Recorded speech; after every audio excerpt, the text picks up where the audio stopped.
Years ago, I was an angry young man.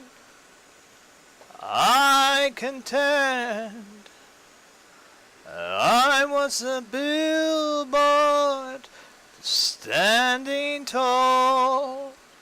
Gotta do my business stuff. Side of the road, I fell in love with a beautiful highway. It used to be real estate, now it's only fields and trees. Where's the town now? It's nothing but flowers. The highways of ours were sacrificed for agriculture. Thought that we'd start over, but I guess I was wrong. Those were parking lots. Now it's a peaceful oasis. What else I gotta do? You got it. You got it. This was a place I had. Now it's all covered with daisies. Prince, right? Prince. I do Prince.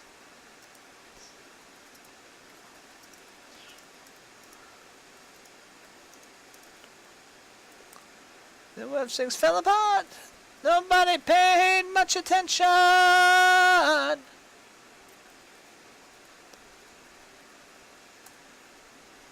There's another code. Shit, I know there's another code. It's for Prince only, I think, today. Let's see what we got. I'm trying to think, but nothing happens.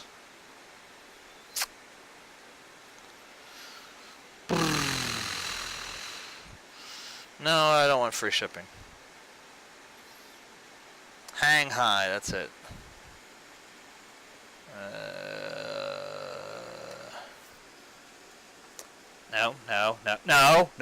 No. Bad. Bad computer.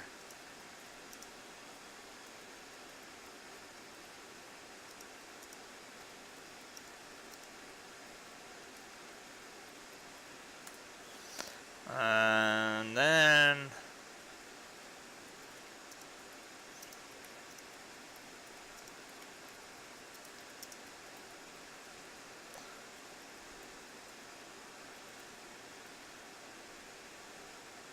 wow, I must have forgot my own website.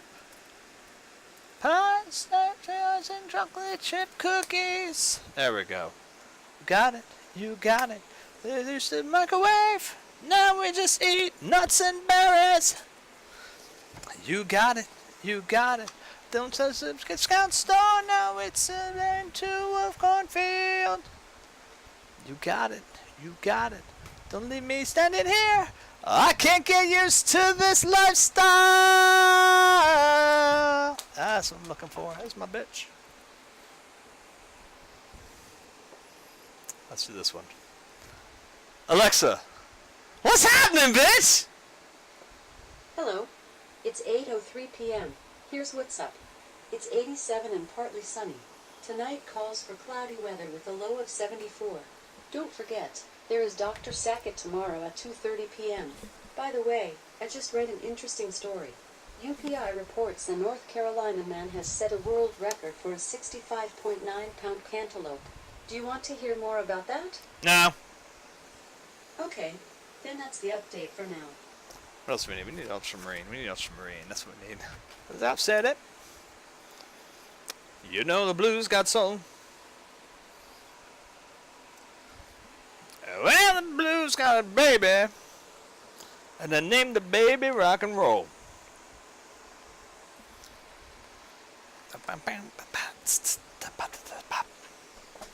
Alrighty. Ah, man. I must have offended somebody.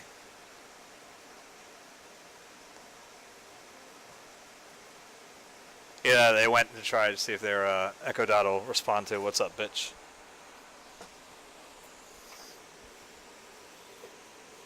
Look, that's about the only fun thing I can do with that thing. Normally, I just end up screaming at it.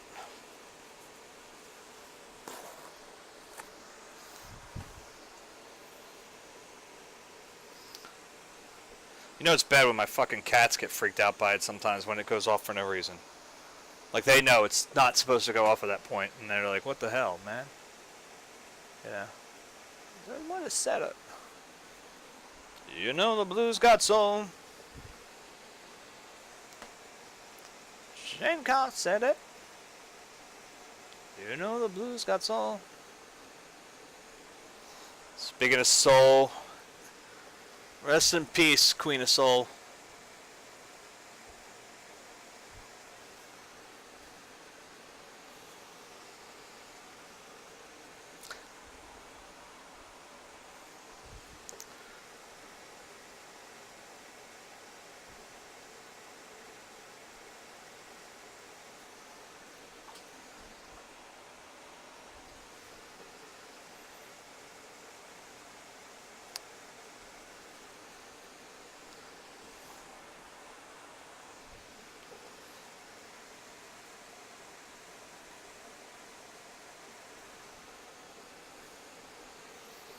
See, now I will say this. I'm a little conflicted.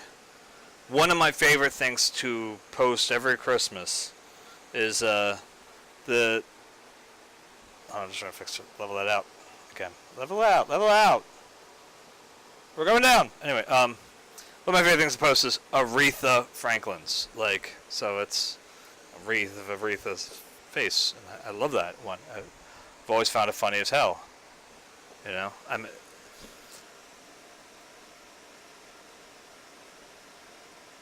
I consider myself a big fan of hers. I really do like her music. I don't have enough, I guess, on here. But then again, I've got so much and it's just repeat, so I may have it and I don't even know about it at this point. I just won't play it. But the...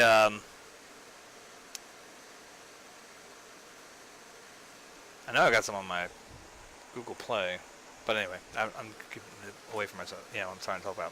But I always feel like if you are a big fan of anybody, you ought to be able to laugh along or laugh a little bit at them. Back in high school, you know, I've said many times on here that I was part of the high school radio station. Eventually I became the music director of it for my senior year as well. And the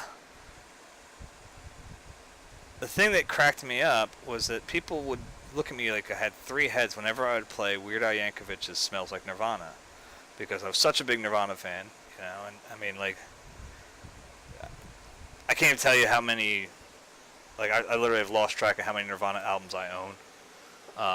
Like a lot of imports and stuff. I mean, it wasn't just their studio releases. I bought a lot of stuff, you know, from bootleg CDs and shit, after he died. And it was like, you know, I just was collecting like everything I could, shitty audio quality or not. It just seemed I had a ton of it.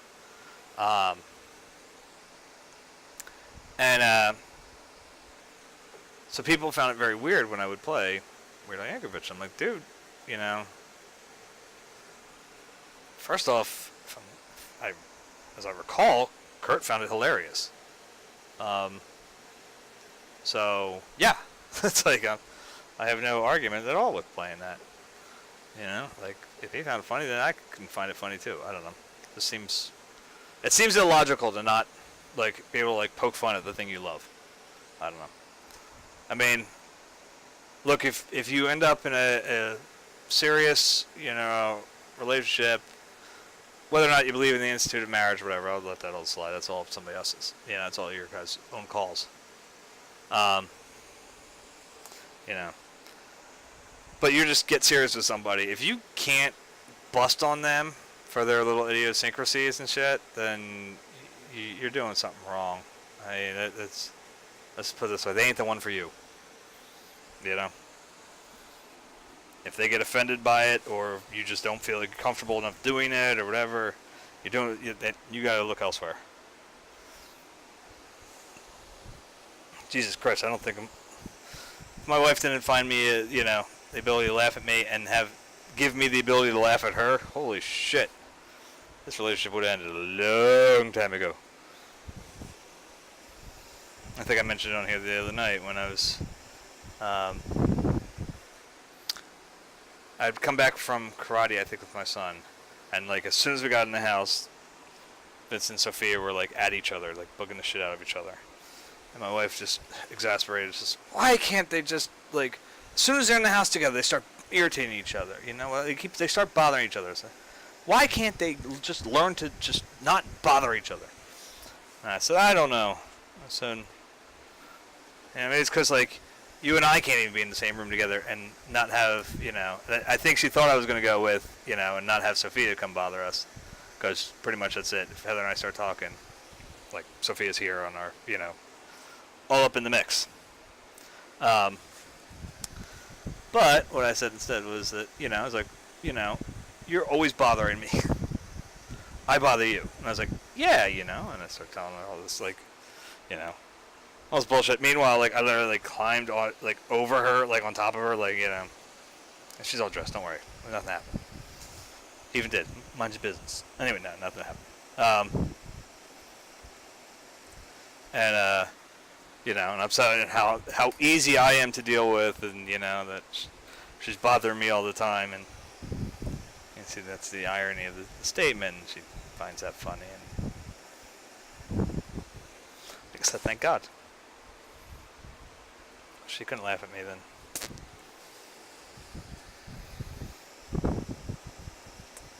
I guess it helps that I'm actually in on the joke, that I know I'm a pain in the ass to deal with, and so...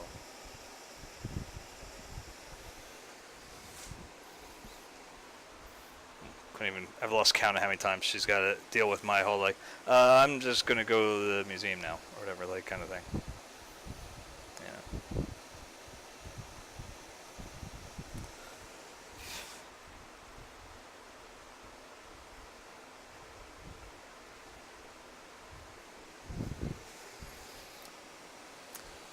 Since nobody's here, I'm just going to go on a diatribe that doesn't mean anything.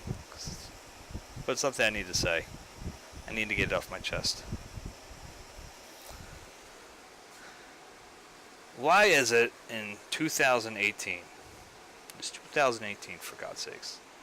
You know, this is the future that people used to dream about in the fucking 50s and shit, when they dreamed about flying cars and shit. We don't have any of that, but I have to ask, why is there still such a thing as non-clumping kitty litter? That shit's fucked up.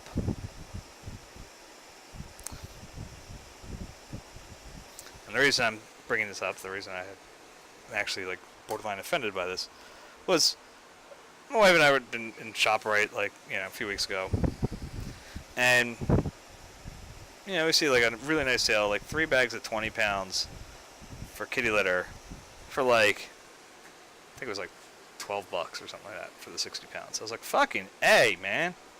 You know, we got an old box of, like, you know, from, like, Tidy Cat Glade or whatever, that we can put it in. It's a 40-pound box. I was like, so I'll just, you know, keep 20 pounds in a bag off to the side, you know, fine. Sweet. You know, so I was like, all right, let me go buy this, and I didn't even think to look at it. I didn't think. I didn't realize that there was such a thing anymore as non-clumping kitty litter. And I've been dealing with that shit now for, I bought 60 fucking pounds of it. You know? And my 2 cats, they're very interesting the way they sometimes work that shit and sometimes they don't. Like, so it's just like, I'm getting, like, slaughtered with them recently. It's like, and I can't really scoop it out properly, and it's just like, I don't know. But my wife pointed out that that's what the bag said, is a non-clumping. I was like, what the fuck? Why is that a thing? Like, what purpose? Like, I mean, honestly, like, look, I've seen the stuff where, like, it's like newspaper or whatever, like, and that's for, like, you know, cats that, you know, yeah, just had, like, their nuts removed or whatever. You know, you gotta worry about the scars or whatever, you know, all that stuff. Okay, I get all that. I do understand that stuff. And I get that it won't clump and I won't do all that shit, but like, when it comes to the actual grainy shit that you wouldn't be using if a cat had surgery recently, or you shouldn't be using it if you're a responsible pet owner. If you're a bastard, then I guess sure, but I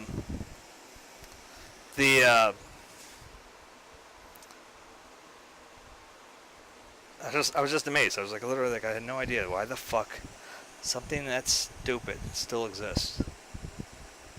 It's a colossal pain in the ass to deal with. I'm always, like, trying to balance, like, I had to put up, we have, like, one of those litter genie things, which is like a diaper genie, you know, but just for cat litter. and I have to like have it like hovering half over the litter box as I'm emptying it. I'm trying to like just kind of scoop and push it in before it actually all filters out. It's a pain in the nuts every fucking morning. I should mention that's what I do every morning. I do my cat's litter box like first thing in the morning, and my day usually goes downhill from there. So my day usually goes downhill from cleaning up cat shit. At least in my opinion it does. Kind of, you know, factor in like my fucking commute and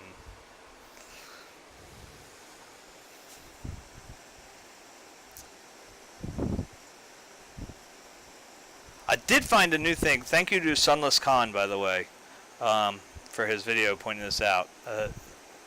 His video was another way to find out why you suck at Rocket League. And it's a website called ballchasing.com. Fucking great site. If you've saved any replays, I found that all the ones I had were like wins and shit. So I was like, I'm not gonna get as much out of this as I could. So I went and played a few rounds, and when I lost, I saved it too. But the whole website like gives a great breakdown. Like first off, you get like a really like minimalist kind of view of, but accurate, very accurate view of the game.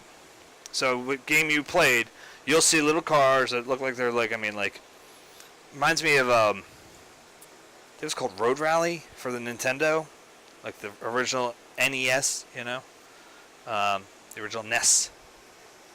It reminds me of that a lot, and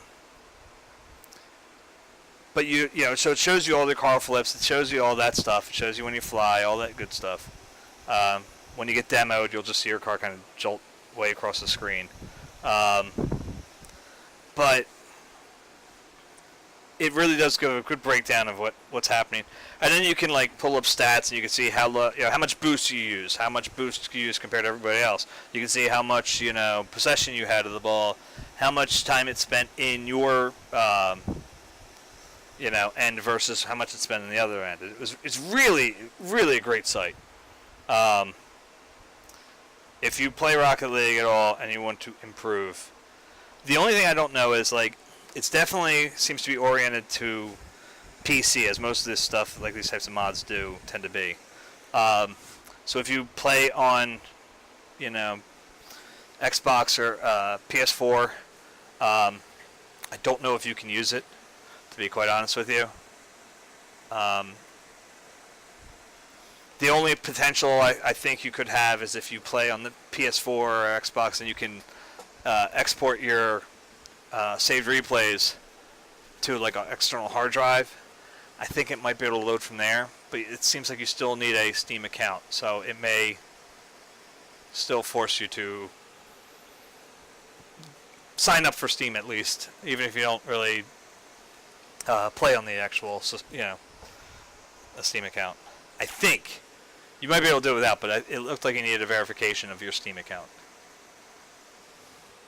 But I watched one little replay of one of my games. I was like, oh, okay, here's where I screwed up all the time. Even though we had won one, it was really nice to see, like, okay, well, I am a boost addict and a half. And I mean, I kind of knew that, but once they started comparing numbers, like, oh, wow, I am a bad person when it comes to that. Like, I am a bad man. The game I watched is one that I played with my buddy Matt. It was a while ago too. It was like something from I think March. Might have been March. I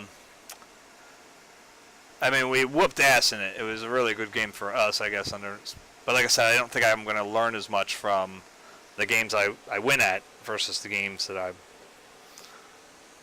would lose at. I think you'll pick up more from what you lose, and so you check all your, It's just a lot simpler than watching replays through the Rocket League, basic replay, does a great job of filtering everything. It was very interesting to find like that in the game, Matt and I won. But if you looked at the stats, just on a raw number basis, I don't know how we did. The possession was almost entirely, like it was like 41% the other team versus, or no, 41% us versus them having, 59% of the possession. Additionally, it was almost entirely in our end.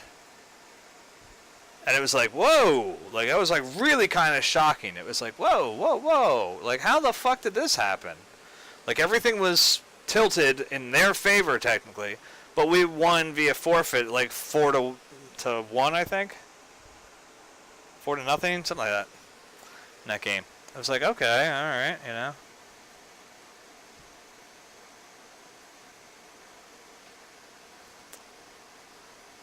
I didn't, like I said, I went online tonight to play a few before I came on here. Just to, again, I wanted to get a loss. I got a loss in there. I had one game that, I'll be honest, I did not.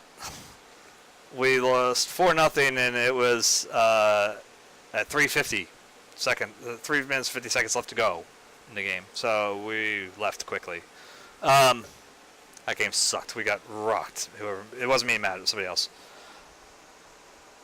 The guy was like never in a position ever, and I was out too. I mean, I didn't even need to look at it. I was like, okay, well I know everything I did that fucked up, and there's no point even looking at this. But some of the later ones I went back to, there was 2 losses in like unranked that I got, and so I'm interested to look at those. The one, man, damn, there's a save on it that I did that I was like, holy shit! Like, I came up along the wall, and I knew I'd fucked up when I did just tried to clear it, and I screwed the pooch. And I knew they were coming, so I came up along the wall, and I actually pulled off the whole, like, coming in at an angle on the, into the goal off the wall, and then angled myself up to just get in their way, and, so they shot the ball, and I was, boonk, and out they went. It felt very good to have done that. It's something I've tried 1,000 times easily, and I've never pulled off. But literally the other team like stopped for a second just so they could hit their what a save button, because it was like, I gotta say, I'm not trying to be, an asshole here. It was impressive. It was like, damn! Like, shit, I did that? That kind of thing, This feels wrong. Well, maybe it'll mix in. If it mixes in, it's fine. We'll get it mixed in.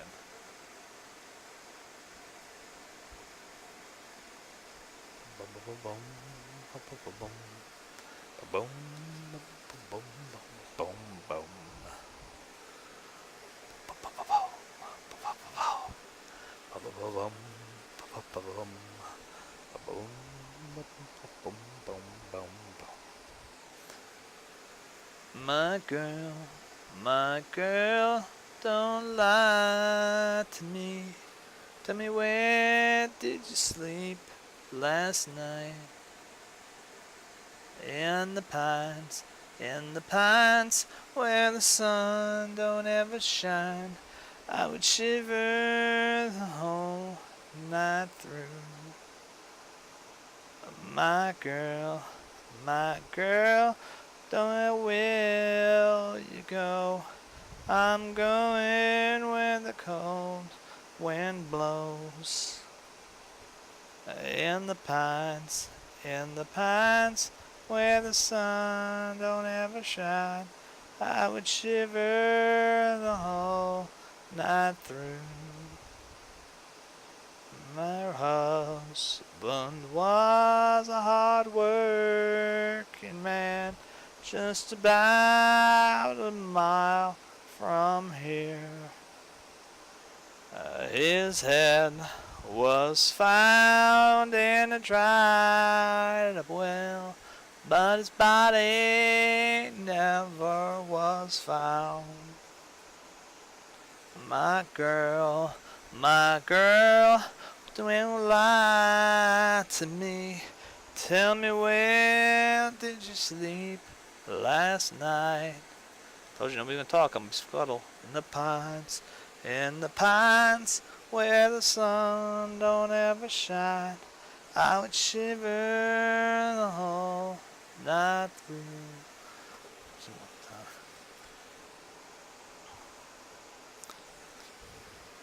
I go all out on this one? I'll go all out. Let me see. I sound like crap. Be all raspy. Off key. I'll go all out. What do you think? Mm-hmm. Boom, boom. My girl, where will you go? I'm going where the cold wind blows. In the pines where the sun don't ever shine. I would shiver the whole night through. My girl, don't lie to me. Tell me, where did you sleep last night? In the pines where the sun don't ever shine.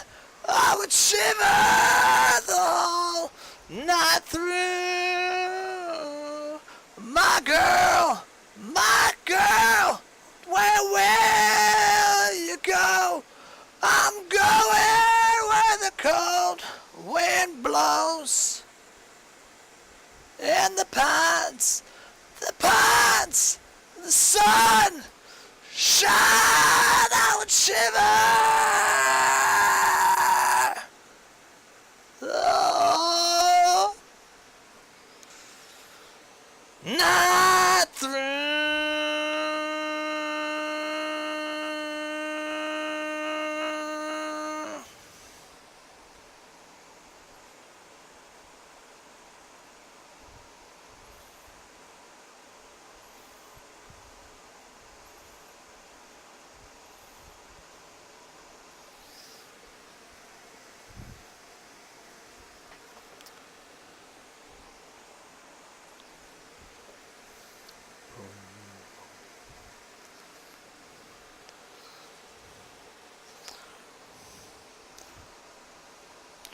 Strap on your guitar.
I'm doing the grunge.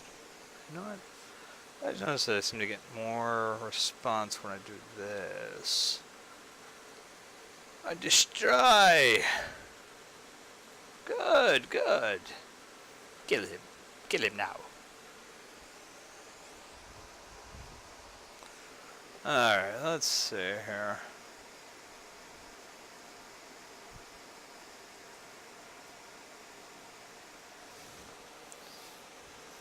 Now, I think last night when I said it, I know I certainly said it to my wife.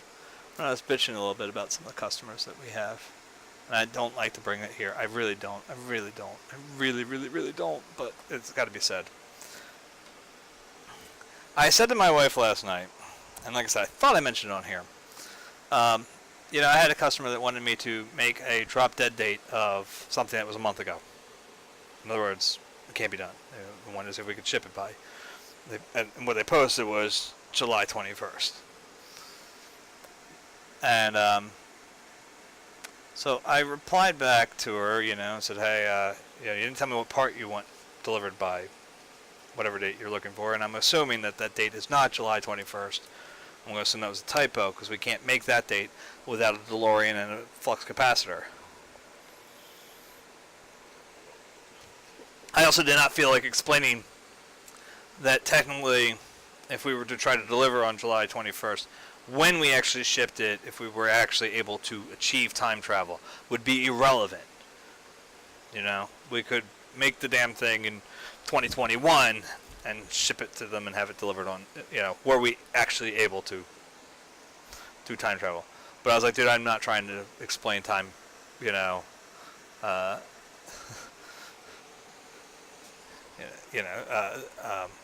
Christ, I can't even think of the word I'm looking for right now. You know, like a time paradox. You know, I'm not trying to explain that to them. That, you know, they would already have it if we were making that date. And when we shipped it, would, like I said, be irrelevant. So I was like, dude, I'm not even going to joke about that. But, you know, my buddy Bill suggested I do that. I'm like, no, we're not going to do that. We can't. But I said to my wife, and like I said, I thought I said it here, that I knew the response I was going to get from that email would tell me either the part number or the right date, not both. And sure as shit, I woke in this morning, I check my emails, you know, and there's that fucking email. It's these part numbers. No mention of the date they needed. I was like, I literally just like shouted out loud to it. And none of my coworkers had been there when this happened yesterday, so they really didn't know why I was so like super excited about it. I was like, son of a bitch, I know it! And they're like, what? And I was like, I fucking know it! I fucking know it! They're looking at me like, you okay? Like I think they were waiting for me to be like, you know, like, the CIA killed JFK, you know, something like that. Like, but I'm not that type of cuckoo. And, not yet at least.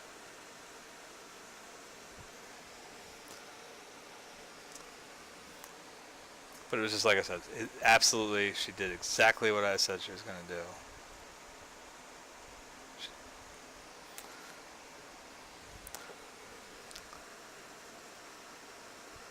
And I guess I should start, like, part of me wants to be like, they're so predictable that I should not be bothered by them. Like these customers all do, like I said, I called it. I fucking called what she was going to do. So I don't know why I do get upset by it, but it's like, I think it's because it's such an idiotic thing to do that, like, look, I'm a dumbass. I openly admit how much of a dumbass I am. My wife would certainly vouch for that. But, like, when my logic sensors are having trouble with figuring out what the hell you're doing, like, I think that's when just everything goes, like, you know. And that's what it was. It was just like, Jesus Christ, man, like, I had a 3-sentence fucking email asking for 2 bits of information, you know, and one little punchline, and that I shouldn't have lost them in that, you know. And it's just like, I don't know. I feel like someone should be able to follow along for that long at least. And I have like super fucking ADD, you know. So I understand if you have it or something like that. I'm not trying to say, again, I'm a dumbass, and I have this issue, and I know it, and that's fine. But I know how to deal with shit like that. I don't know. Look, and like I said, I'll give a great example of me being a dumbass. Okay? I one time bought milk, and it was the summertime. It was actually because it just popped up on my Facebook, like, memories, like 3 days ago. Something like that. Where I bought it is about 2-3 minutes from my house. Okay, the Wawa nearby. Alright. In the time that it took from the Wawa to here, I had forgotten I had bought the milk. And I went in the house, had my normal nightly thing, probably playing Rocket League at night or whatever, or painting in here or something, whatever. I did all sorts of other stuff and went to bed. The next morning, I began my drive into work, and it wasn't until I jammed the brakes and heard the in the well of the passenger seat next to me that I realized that, oh yeah, I had bought milk. Left it in my car all night. Yeah, all evening, all night on a hot fucking August night. Yeah. So I admit I'm a dumbass. Like I said, I know what fucking having ADD can do to you sometimes. Like, but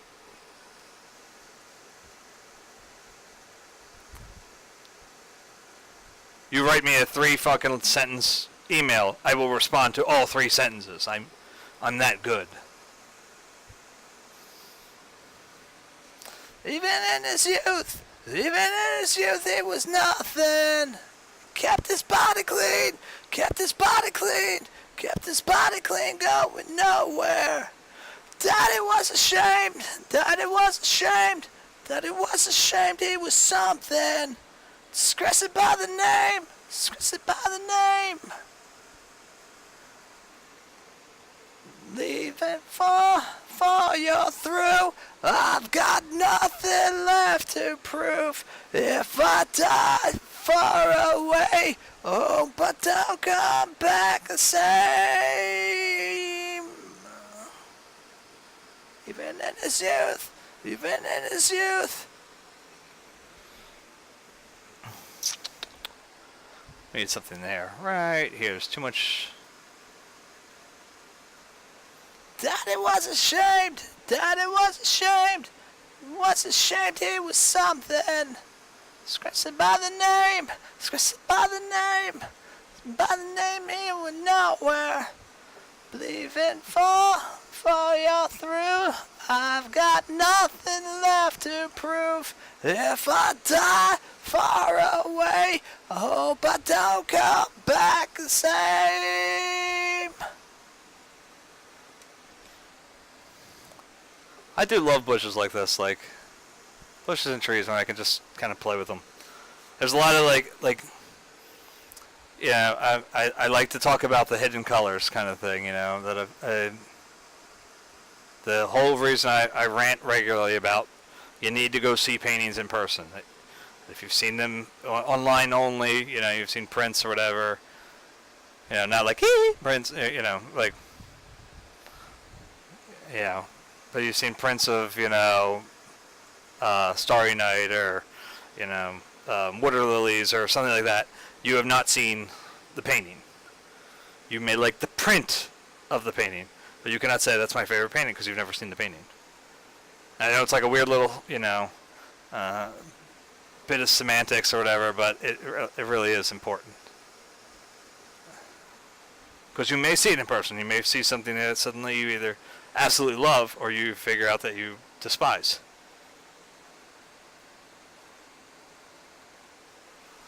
Alright,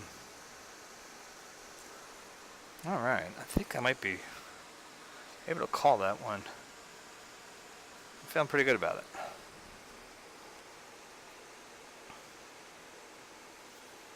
So, it's just, again, it's a difference of kind, but it's an important difference of kind to me.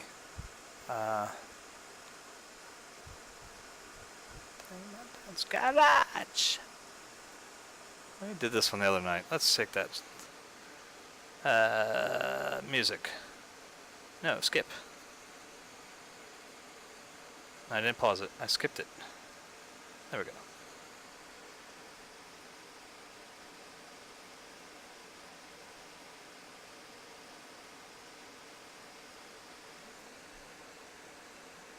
I hear nothing.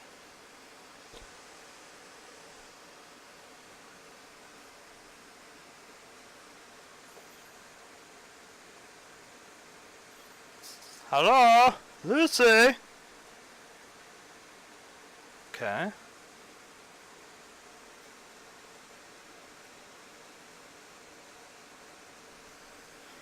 Did I hit the line?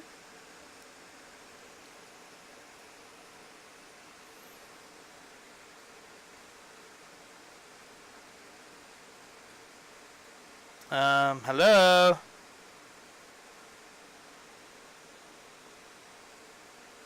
Ah, you fuck. No, no, no, no. Put it back in my music. Put it back in my music, you... Oh, you're being a pain in the balls tonight. I'm gonna beat your goddamn ass. What the fuck?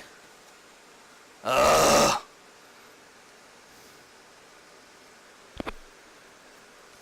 Sorry, this needs to be taken care of. I cannot paint. Why did you stop? Fuck me.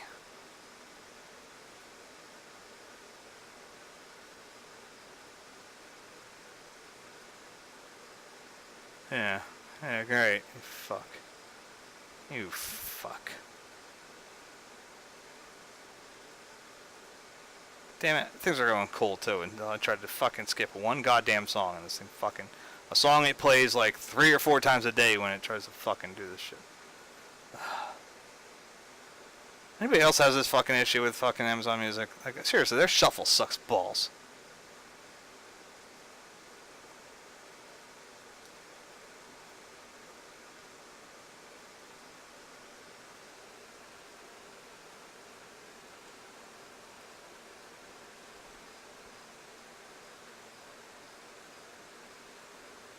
No, no. What are you doing? Nothing. I got nothing. I got nothing. Piece of garbage. Tried fucking again. Fucking hate this fucking bullshit anymore. Fucking miss my iPod. I know it sounds stupid, but Google Play is just as bad when it comes to shuffling. The iPod used to be so much better about it.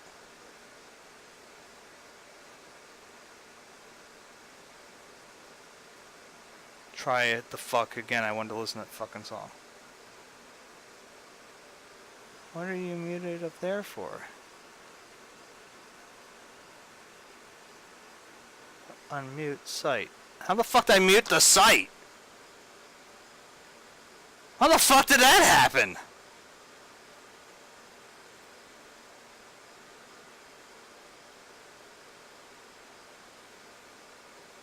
Jesus Christ!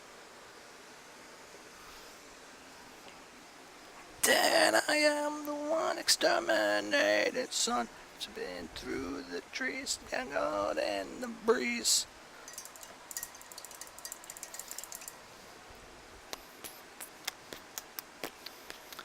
Then I am the sky watching angels sing.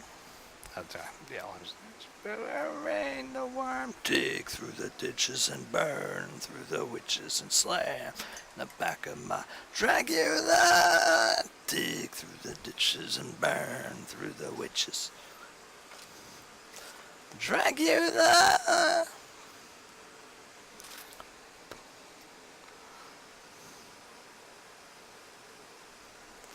Then I am the swallow sitting from the pool.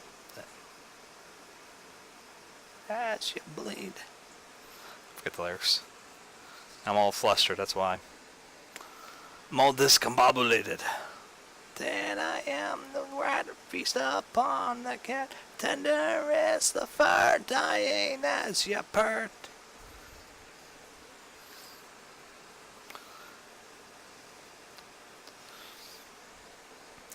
It's important to mention that, like, right now, this is not going to be, again, for me at least, line for line, you know, where these patches of... I will not call it dead grass for Lou. I know Lou's like big to take care of his stuff, man. He really doesn't have to do, like, lawn work and shit. But, yeah, well, browning grass, we'll say that.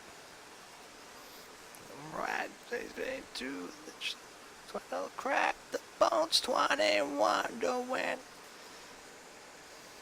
And it's really just like another tone to use in it, like.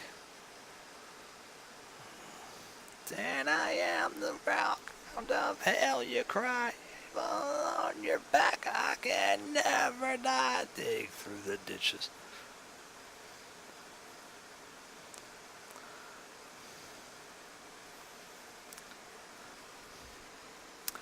I was talking to my wife a little bit earlier tonight regarding. I'd seen a YouTube video explaining like basically the history of Disney's attempts to cash in on like the whole like Chuck E. Cheese, Discovery Zone. In my area, there was a thing called Circus Town.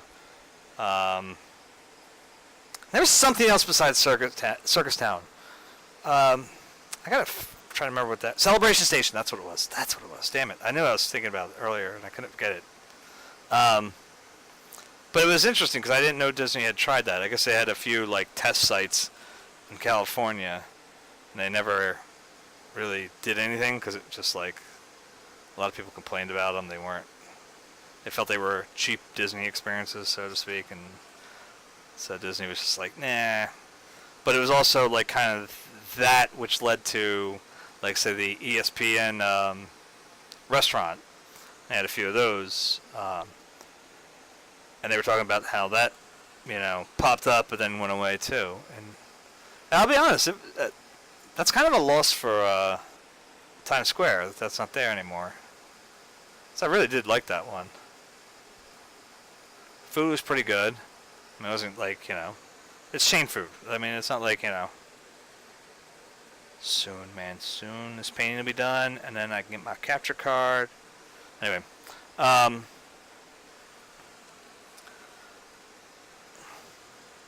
remember I took out the telephone pole, but there's like a little mark here to remind me where it was, so I can like.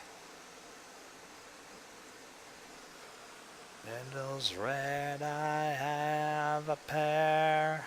Shadows dancing everywhere, burning on the angry chair. Little boy made a mistake. Pink cloud is now turned to gray. So what I want to do is I think I want to make sure that like this area here is not the same brush stroke as this area over here. By the way, is that like legitimately different color, or is that shit that got my paint on it? It looks like it's a different color. Okay. I don't mind. But like, my buddy Dav and I had gone up to the MoMA to see a show of Van Gogh they had up there many, wasn't many years ago, but it was a while ago. Certainly not as old as the Van Goghs, but we stopped and ate at the ESPN store because we're like, why not? We're here, the ESPN restaurant or whatever. It was a decent restaurant. It was nice inside. I think I relied on that place too once. I'd gone up for, it might have been New York City Comic Con, the first year of it. And I went up mad early. Like, I got up, like, stupid early because I was expecting a lot more traffic. And, so I was, like, in New York at, like, 7:30 in the morning or something stupid. Like, ridiculously early. Maybe not that early, but it was close. It was something just dumb. And I was like, shit, man, I don't need to, there's nothing open. For a city that never sleeps, there's almost nothing open. At fucking 7:30 in the morning on a Saturday. It got to the point where I sort of wandered around Times Square for a while. I think the first store to open up was like the Old Navy. So I went in there for a little while. So I think the ESPNs might have opened up. And so I went and got like a drink or something, I forget. And then I went into the Empire State Building just to pass time because the con didn't open up until like 10:30 or something. And somehow, that first year, if you're familiar with the New York City Comic Con, that first year of it, like, it was a fucking mess. They fucking screwed the pooch hard on that one. Because they didn't rent out enough space in the convention center. I think the convention center wouldn't give it to them because I think it would be that big. But like, there was all sorts of, trouble with people getting in because it was, fire marshal limits or whatever, all that stuff. And somehow I actually did get in before they shut it all down. But then it got to the point where, you were packed in like that. You couldn't do anything, really. And at one point, Joe Quesada, and it's a couple of guys from Marvel, had left to go get lunch. So they left the convention center. When they came back, they weren't allowed in. They had to talk to some fans to get them to leave. So that Joe Quesada and all these guys that were scheduled to be there could go back into the damn convention. Eyes of a seeker of wisdom and truth. Yet there's the turned grin and the grin of impetuous youth. I believe in you. I don't want it to be dark. I want a shadowy area underneath of all this, you know what I mean? Yet there's that bold, brave skin of the tiger that quickens your walk. I believe in you. I might put a few variations, varieties of this, take some of that lighter olive green we made here. Let's try some of that in there. I but to feel your hand touch being mine, and I take heart to see the cool, clear eyes of a seeker of wisdom and truth. Yet there's that slam, bang, tang, reminiscent of gin and vermouth. I believe in you. I believe in you.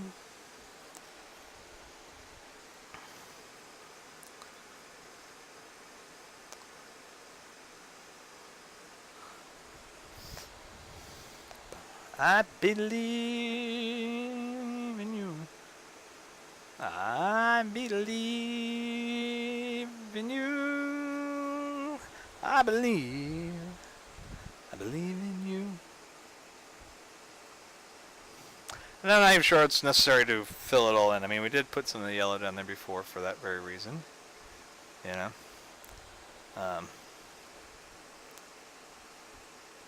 You can see, that olive green, it's a very interesting color because it really doesn't like to hold itself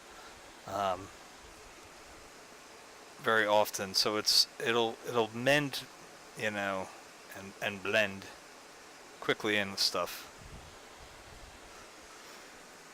But it kind of does make it for a good, like I said, I don't want anything overpowering. I just want it where, every now and then I'm going to have a spot where, the brush is not going to give the mark I want or something, where it's going to leave a little space. And if it's here in the underpainting with this darker tone, it makes it like, okay, well, there's a little shadowy patch there or something,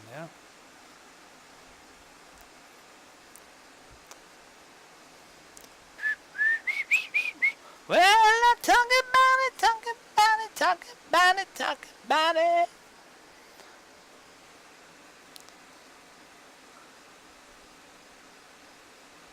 And if you're wondering why is he listening to Funky Town, if you even know what the hell it is, you can tell from the bad singing of it. I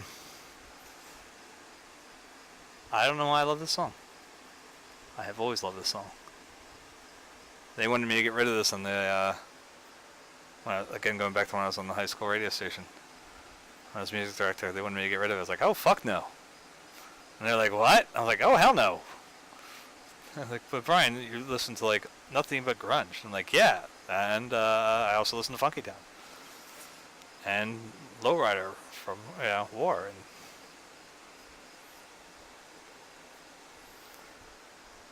so Funky Town stays.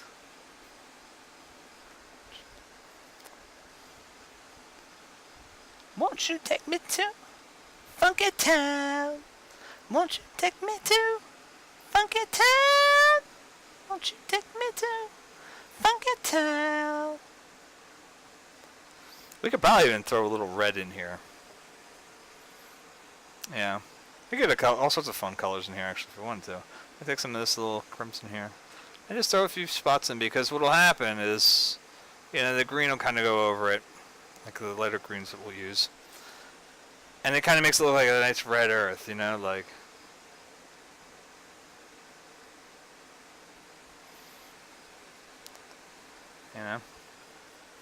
The good earth.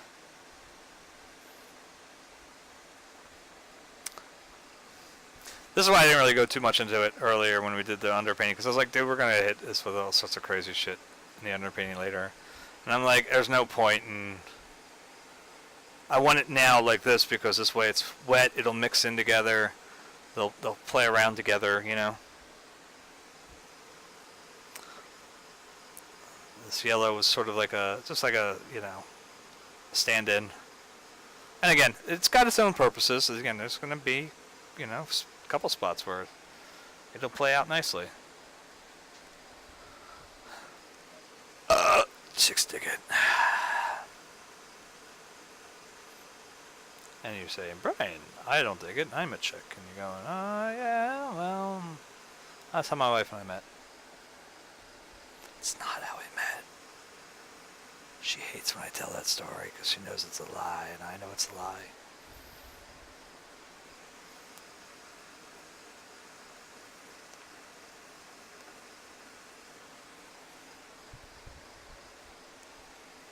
So that goes back to what I was saying earlier about if you can't laugh at your significant other.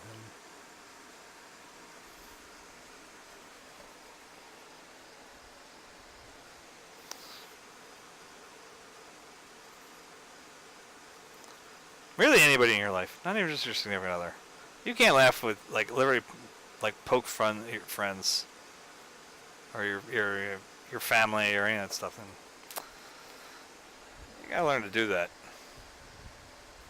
Something about disrespecting anything, So.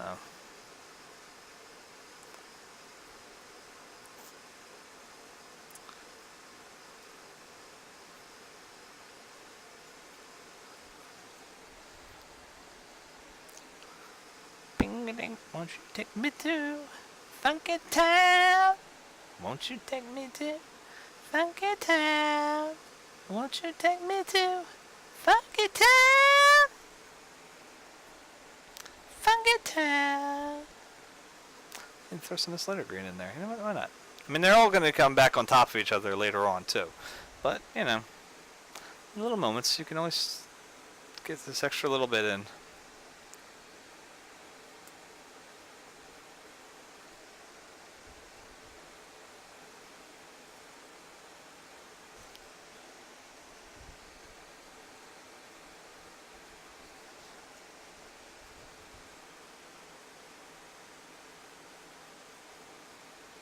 Here's a fun little fact for you guys. Did you know that the first French fries were not cooked in France?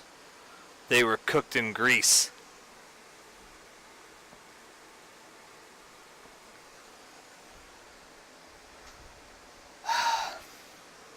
That's bad. You get it? Alright, fuck it.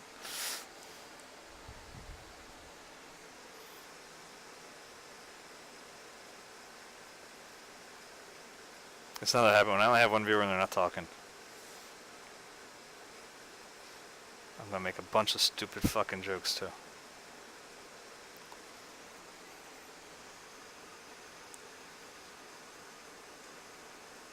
To Funky Town, won't you take me to Funky funky town. You take me to funky town. And I'm not even like doing these like in the brushstroke that I'll be in later, because it's like they won't be in that setup, you know. Won't you take me? Take some of this too. Some darker. Take me, take me.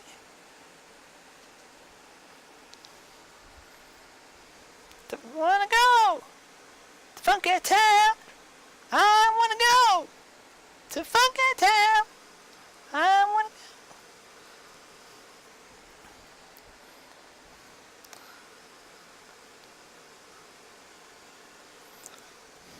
Bam ba down. Bam ba down. Bam ba down. Bam ba down.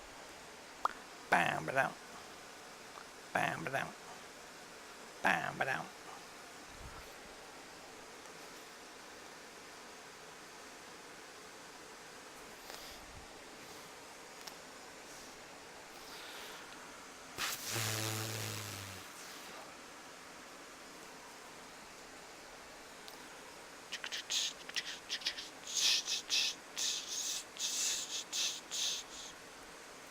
Bam bam wow wow wow wow wow wow wow wow wow.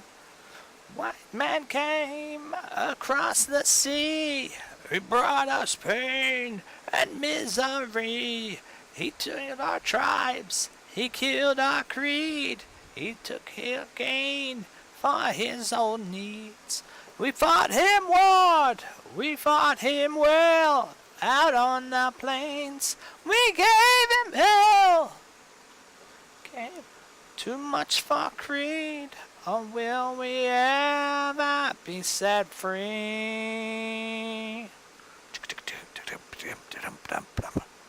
Such and barren ways, finally been hard on the plains, tracing the redskins back to their homes, letting them at their own game.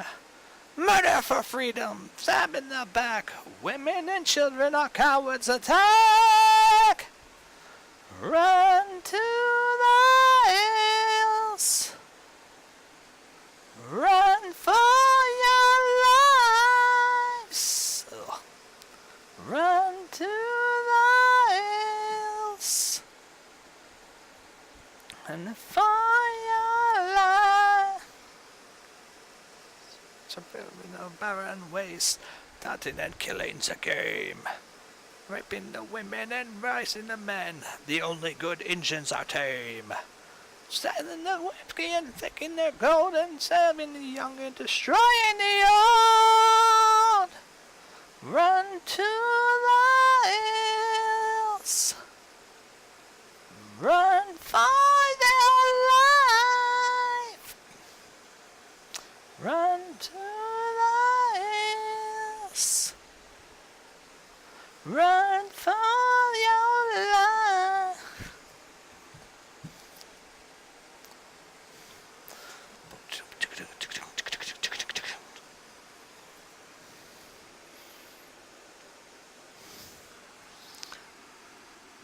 That kind of looks like it just threw up on you, doesn't it?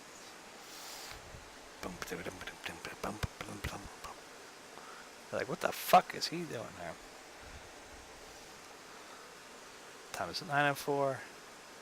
Now, again, hopefully, my goal is tomorrow, throughout the course of the day. It's probably going to end up being 2 shows tomorrow. 2 webisodes. No, you know, remember that was a word. Anyway, Game Grumps brought that up. I was like, holy shit. That's right. They used to be called webisodes on things. But anyway,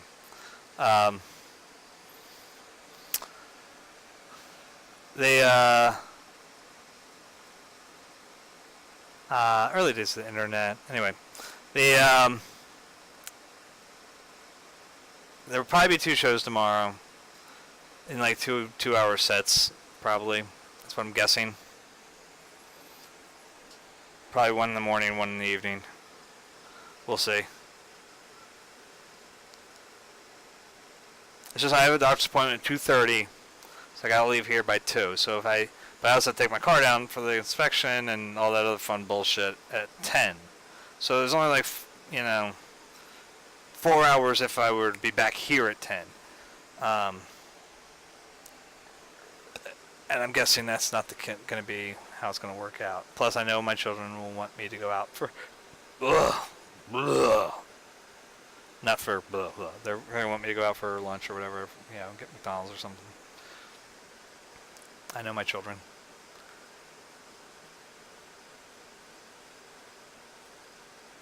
So, just knowing how it'll play out, I'm just going to say that it'll probably need to be, like maybe 2 in the morning and like 2 in the evening or whatever.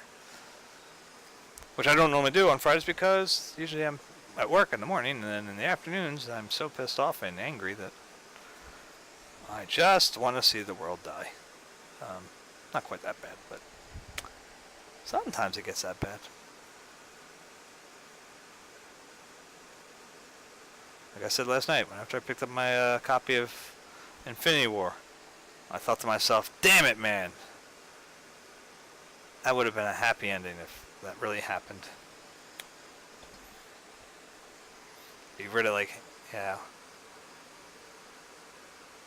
said to my wife, there's like I said, look, there'd be a 50-50 shot, I was like, I could lose half my customers and never have to, and salesmen and all that shit, like that.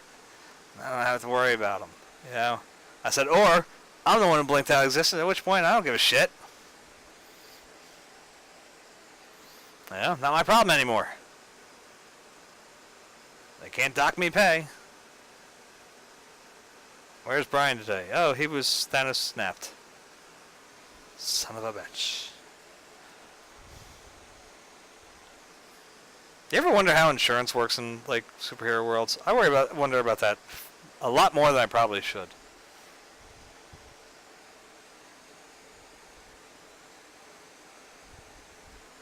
Years and years and years and years ago, when my buddy Eric and I were working on the comic Menace that we were talking about making happen and stuff, and we were running all sorts of ideas, and one of them was that we were going to write create kind of like an anthology series,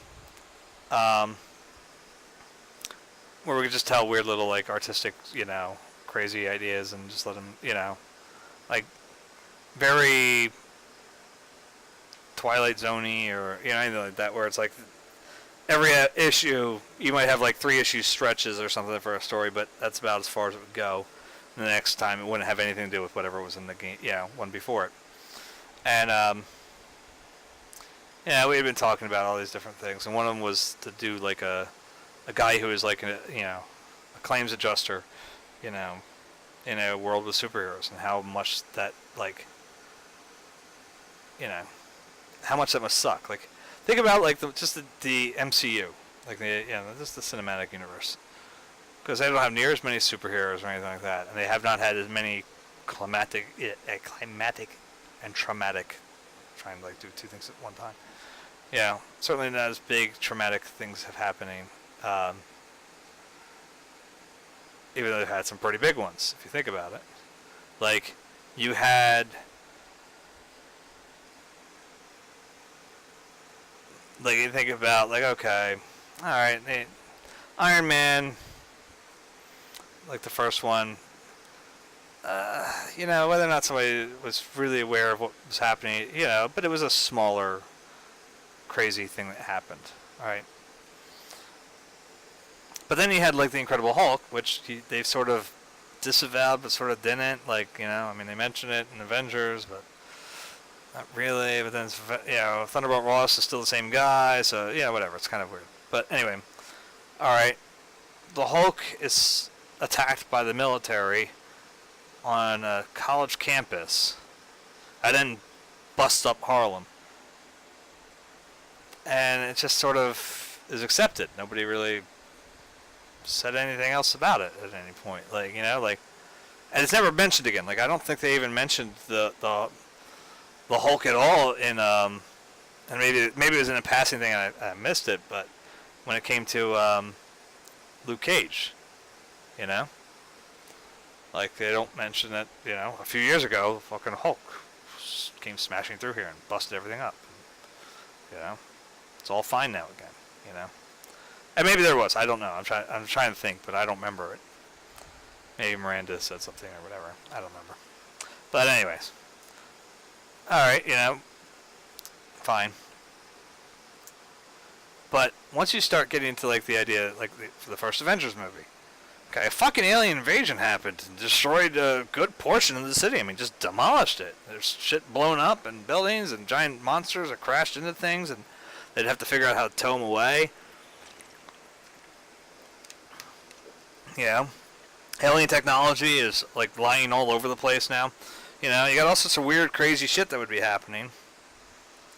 And I'd have to imagine that every insurance company in the place would be like, no, we don't cover that. You know, we don't cover superheroes smashing buildings, you know, or whatever. And it's like, I mean, it's not wrong. Like that's probably how the insurance companies would end up reacting. They'd be like, no, we don't have anything in our policy to cover, you know, an alien invasion. But I guess we have to start carrying it now. You know, we have to carry alien invasion liability or something.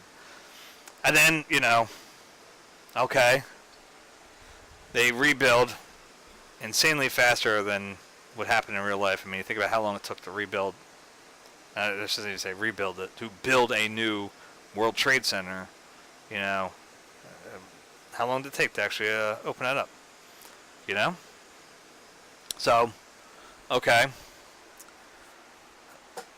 But somehow we get past it, you know, New Yorkers get over it quickly. Not to mention the world seems to get over it quickly. But by the time they actually get over it, before they even had a chance to really get over it, if you do like their actual timeline, shield helicarriers start shooting each other in the sky. You know, like, and smash and destroy, you know, in their world would be a major, you know, building in the city of DC, basically, you know, like a noticeable skyline building, basically. You know, a la the NSA's building suddenly being destroyed or something like that. And then everybody just sort of blows it off. And then a fucking killer robot shoots a fucking city into the sky and shoots it back down. And, you know, like, there's all these things that, if you really pay attention, it's like, Jesus Christ, everybody gets over everything a lot faster, yeah, a lot faster than,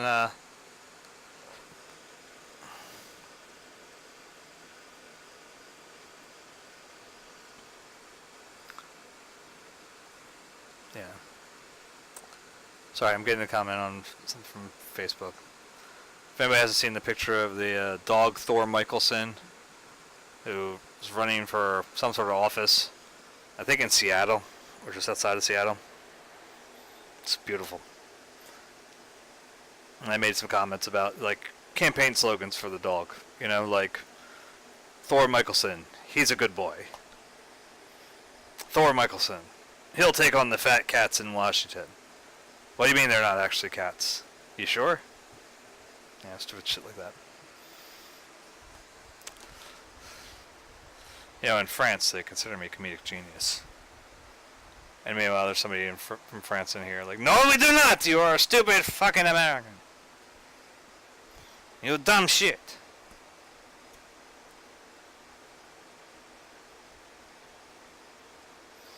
I fart in your general direction. Your mother was a hamster and your father smelt of elderberries.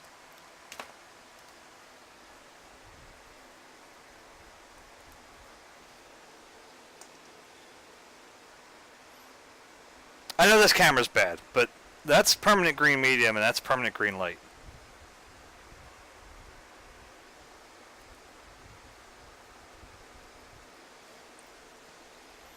I thought there was some variable difference, but clearly there is not. So perhaps we will make one. Let's take some of our yellowish green and just mix it in. Get a happy little color. I know I don't know happy with that color. Let's go with that in there too. Oh, pale yellow. Let's see what that gets us.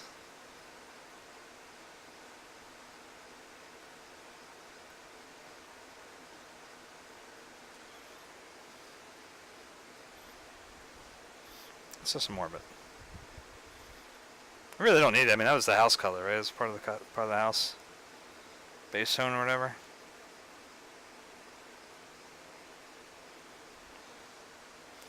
Let's get some funky colors.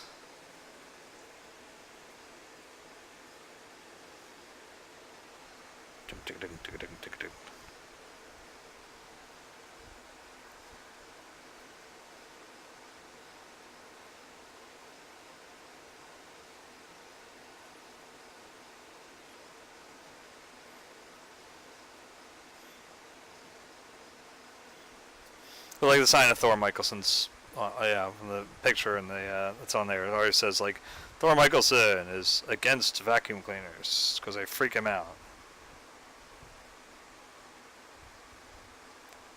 Boop, boop. There's a bit of boop.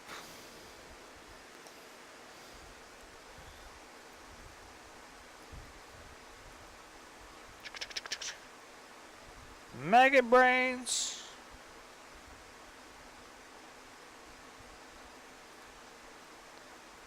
We should make sure there's a lot of this section now I think about it, because there's a lot of grass. That's a lot of grass, man.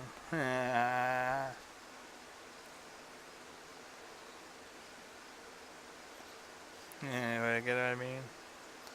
Put your weed in there.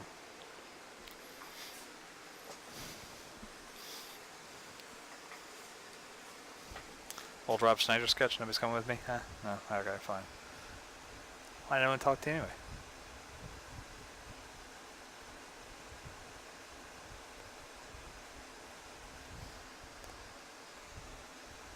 Maggot brain. So maggot top. Brains. Thing you to had has been you. The Parliament Funkadelic. You.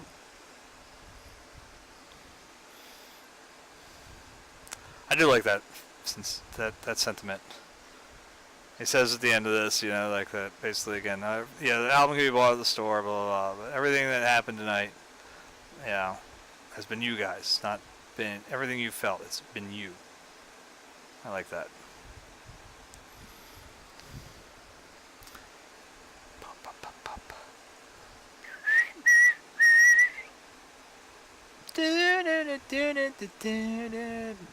There's a port in the Western Bay, and it serves 100 ships a day. The little sailors pass the time away and talk about their home.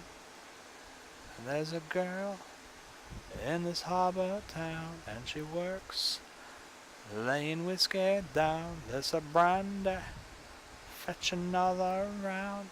She serves them whiskey and wine. The sailor said, Brandy, you're a fine girl. What a good wife you would be. But my lass could steal the sailor from the sea. Brandy was a braided chain, the finest silver from the north of Spain. A locket that bears the name of a man that Brandy loves. She came on a woman's day, bringing gifts from far away, but he made it clear. Let's see, it tells me I got one viewer, and then there's a users, and it's got 1, 2, 3, 4, 5, 6, 7, 8. Who's here? Anybody here? Come on, say hello. It's a name I don't recognize. Da Producer? Who are you, Da Producer? Brandy used to watch his eyes as when he told his sailor story. She could feel the ocean full of life. She saw its raging glory. But he had always told the truth, though he was an honest man. And Brandy does her best to understand. Brandy, when the bars close down, Brandy walks through a silent town and loves a man who's not around. She can hear him say, she hears him say, Brandy, you're a fine girl. What a good wife you would be. I like my love and my lady is the sea.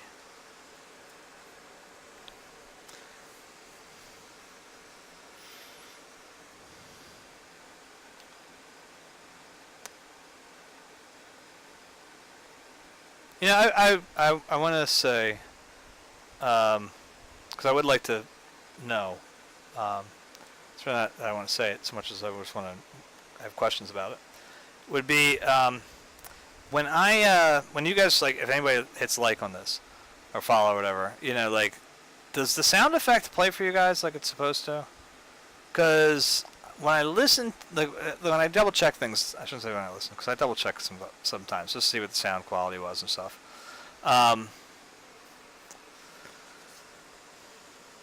I don't get the audio, like, I'll see the pop up, but I don't get the audio from, like, the little alert that should be fired off when somebody follows, or when they're hosting or any of that stuff. None of it seems to come through on the archive of the thing about I'm doing a stream. Jesus Christ, brain isn't working. I still love you, New York. Let's put a little touch of the Viridian. I don't want too much in any one spot, but I just wanted to have like a. I found myself a picture that would fit in the folds of my wallet and it stayed pretty good. Still amazed that I was back to the place when I was drunk and I was thinking of you. Every day the children knew singing the tunes out in the streets and you could hear from the side. Used to take the subway out of half of the bed. I would wait for you and not try to hide. Love don't play any games with you anymore if you don't want them to. With one wave, watch the shape, but honey I don't blame you. Hell, I still love you, New York. No, we need a dedicated yellow ochre mixture there. Hell, I still love you, New York. The fuck is it? Did I finish it up? No, I didn't finish that one up, right? There's still a little left. I got another two waiting, but... I remember Christmas in the blistering cold in the church on the Upper West Side. Oy. This is definitely near dead, let's put it that way. My chest like a child. It's definitely old. There we go. Let's get it, let's get it, let's get it. Come on, you bitch. Give me a last bit. Every last bit. Love won't play any games with you anymore if you don't want them to.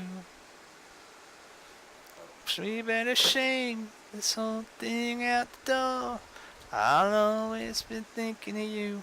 I'll always love you though, New York. Just a little bit. And you know what? We're gonna put another blob.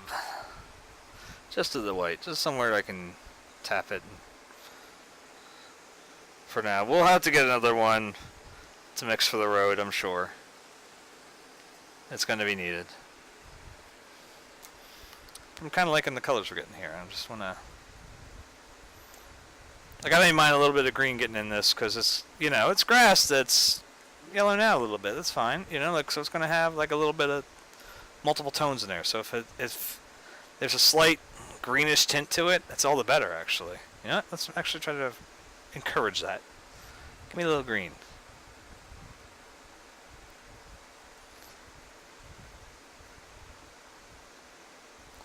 And you know what? Let's get it started. Drop a little bit of the Naples yellow in there, and actually, no, let's take a little bit of that yellow in there too. One more.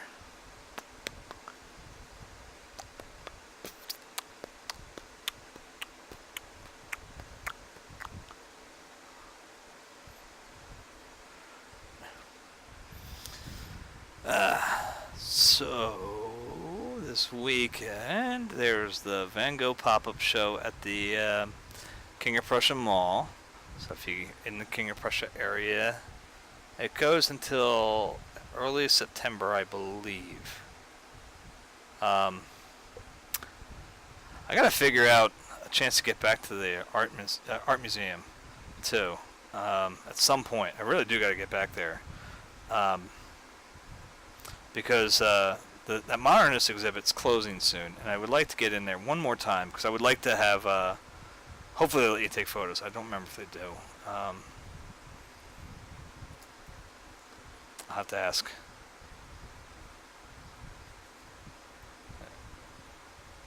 Or if there's a book I can buy or something that I can get scans from. I don't know.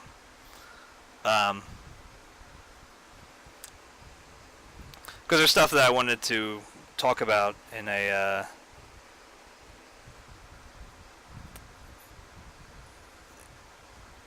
I guess it was when did I do that one? Was it after the bridge? I think it was after the bridge. It's one of my first streams when that was all done, and I didn't have really enough. Like it was like a Monday night, so it was only something I had like an hour for, and I was like, well, we're not going to start anything on this, something like that. I forget why, but it was like something that was like, you know what, let's just do a little bit on aesthetics. So I had done a little thing on aesthetics. I know, it's shocking. That is just what I said I did. But anyway, yeah, it's nice right there. There we go. That's good. Baby. Yep. Let's get all the pretty girls in the world. And all the ugly girls in the world. And the ugly girls too. 'Cause to me pretty anyway, baby. You give me your number, I call you up. You act like a pussy on interrupt. I don't have no trouble with you fucking me, but I have a little problem with you not fucking me. Baby, you know I'm gonna take care of you. 'Cause you say you got my baby and I know it ain't true. Is it a good thing? No, it's bad, bitch. Good or worse, makes you a switch. So I walk on over with my crystal. But, I'd like to do another one based on the modernist exhibit. If for no other reason than just to kind of prove my, old professors wrong. That I actually do know what I'm talking about, too, when it comes to modern art, too.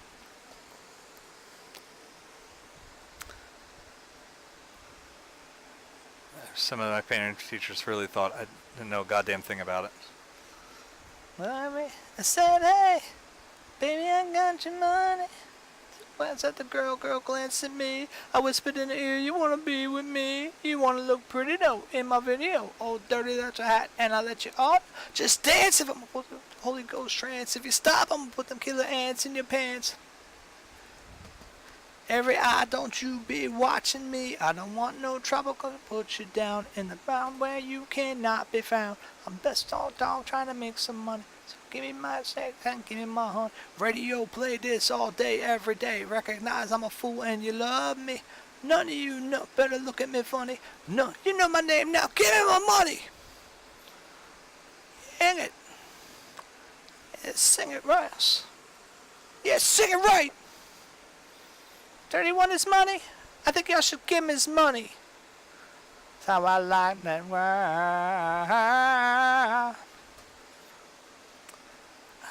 Sexy, sexy, sexy. Sexy, sexy, sexy. So, like I said, I gotta try to get back there. 'Cause it's something I would like to be able to pull off on here again. Because after all, I don't want this just to be come here and watch me paint. I say it not every time, but I say it a lot. I would like this to become like a, hey, people draw and paint along with me, like, help, draw and paint faster than I do. For God's sakes, please tell me you can do it faster than I can. But, so we can talk about art, and we can talk about, give constructive criticism, and constructive is a key word. It's a very important word. I don't know. It's just something I think would be. I see too many. I see channels on here that are very much, you know, people just watch the other person do the one thing, and it's like that's great and that's wonderful. And I you guys want to come and watch paint? Fucking A, you know. I'm slow and I'm boring. Whatever, it's your you know, your time. But you know, it'd be interesting to I think if people would like, you know, hey, you know, I painted this landscape. What do you think, or something like that, you know. My friend had me paint his house, and here's what it looks like, or whatever, you know.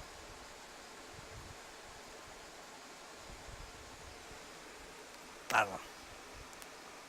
Perhaps it's all a pipe dream. I don't know.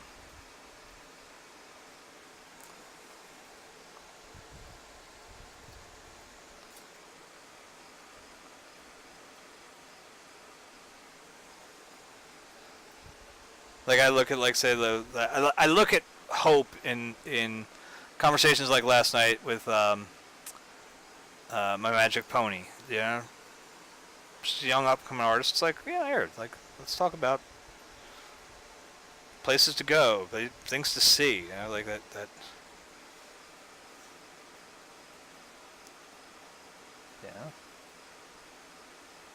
You don't love me now. You will never love me again. I can still hear you say, we must never break the chains. You don't love me now. You will never love me again.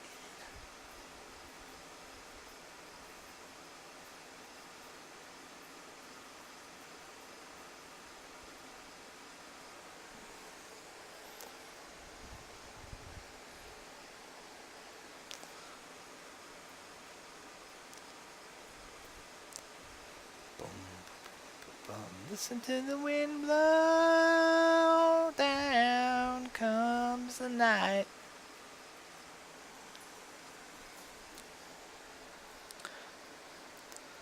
Run in the shadows, damn your love, damn your lies.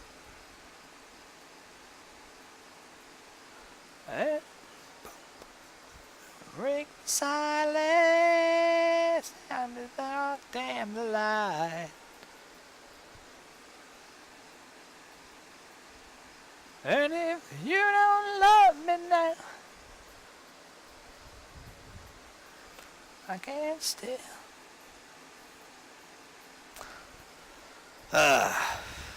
And I'll tell you, I won't lie, it's something. I felt like I was going to get another follower tonight.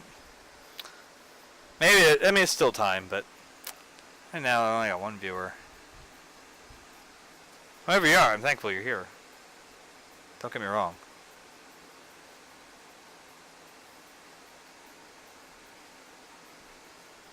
It's just I want to hit that affiliate thing, man. Get 50 followers or whatever. Fucking would be great.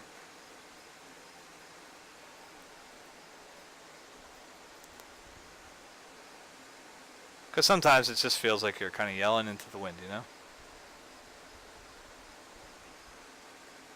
Boom, boom, boom. Boom, boom, boom, boom, boom, boom, boom. And I guess part of it is, like, for me,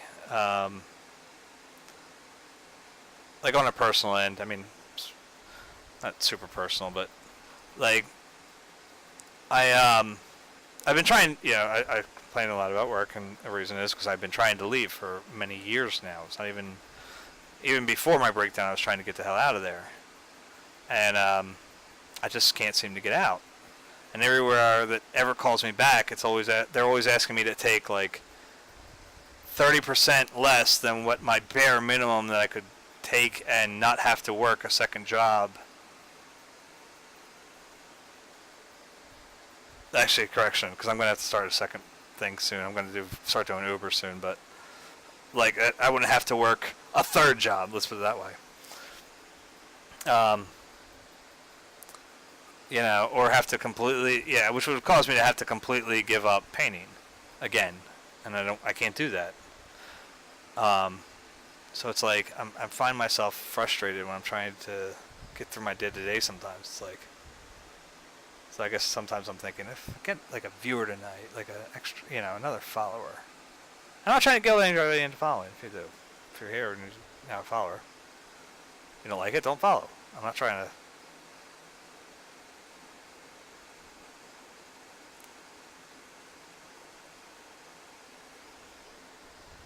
I'll say I become much more interesting when I have feedback, though.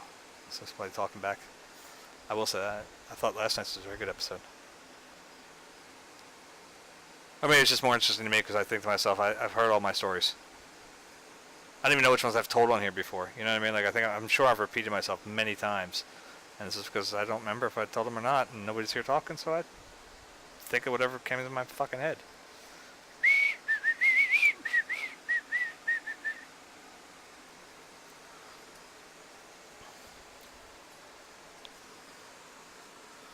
Yeah, get a few more of these in here.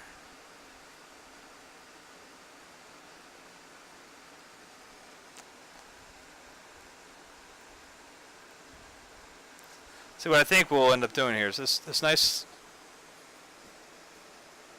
the brushstroke now has this nice little,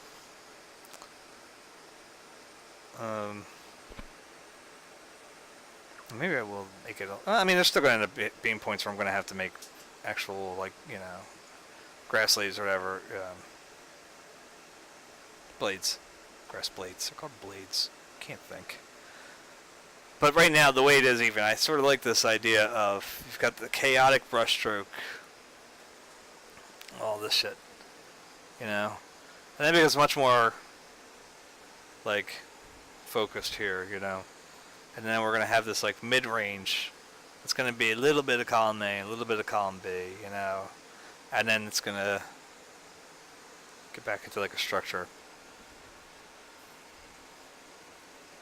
I like to think of stuff like this, like I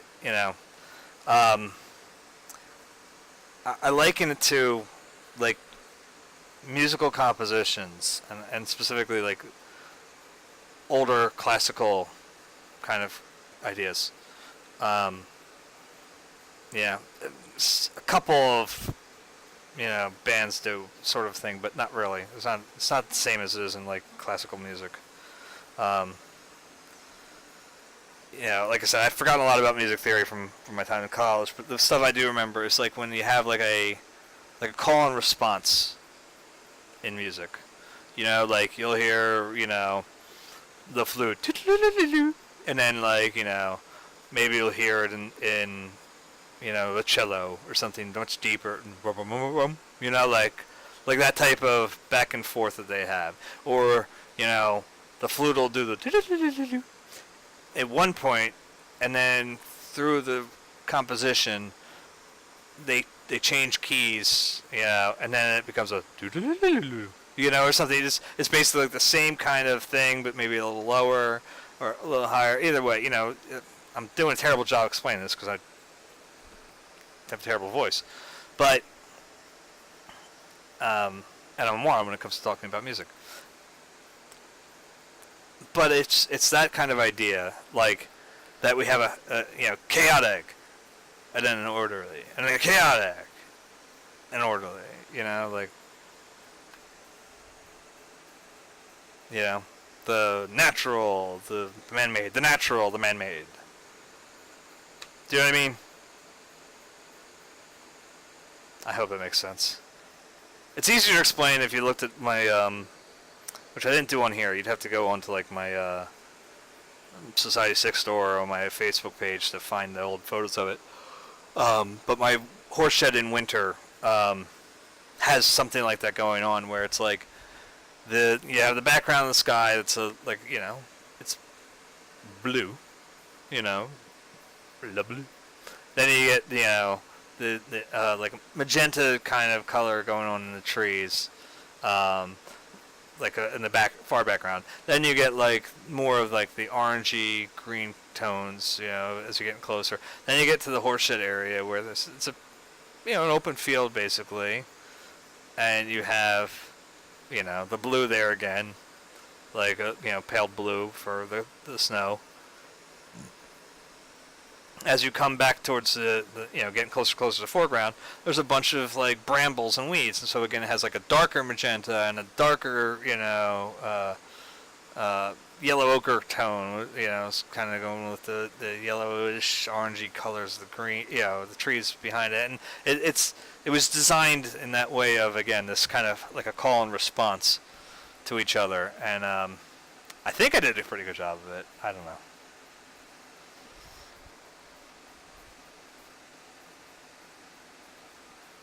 And from the side, you got the groove, and if you want some, I'm fucking athlete and out of time. Don't make this funk and make it mine. Yeah, it feels so much better to save our dying world from this funkless hell. You could feel so much better if you would show me how to funk like you do. You could feel so much better. You would show me how to funk like you do.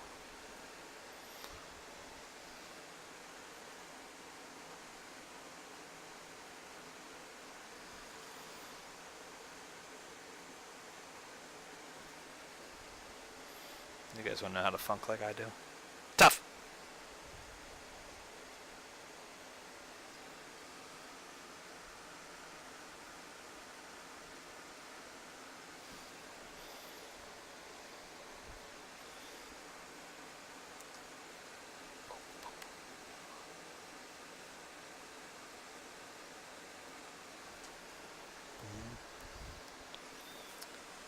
You're dead as dead can be, the doctor tells me, but I just can't believe him. Ever the optimistic one, I'm sure of your ability to become my perfect enemy. Wake up and face me. Don't play dead, 'cause maybe someday I will walk away and say, you disappoint me, maybe you're better off this way. Leaning over you here, cold and catatonic, I catch a brief reflection of what you could and might have been. It's your right and your ability to become my perfect enemy. Wake up and face me. Don't play dead, 'cause maybe someday I will walk away and say, you disappoint me, maybe you're better off this way. Maybe you're better off this way.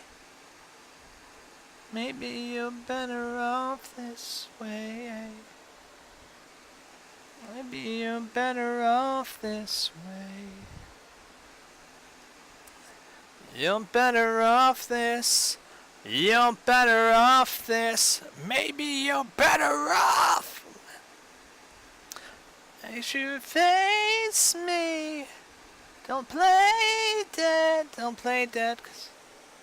'Cause maybe someday I will walk away and say, you fucking disappoint me. Maybe you're better off this. Go ahead and play dead. I know that you can hear me. Go ahead and play dead. Why can't you try and face me? Why can't you try and face me? Why can't you try and face me?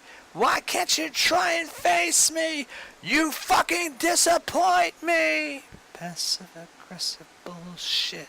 Passive aggressive bullshit.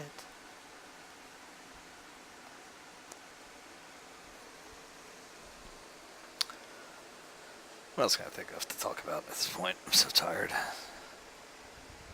Brain's not working no more. It knows I have off tomorrow, so that's the problem. My body's just like, hey, you have off tomorrow. You should sleep.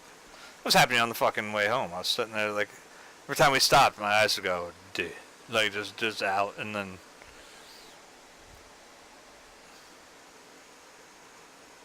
you know, it was just rough. It was like, ugh, I don't want to be awake right now. I want to sleep. It's kind of funny though.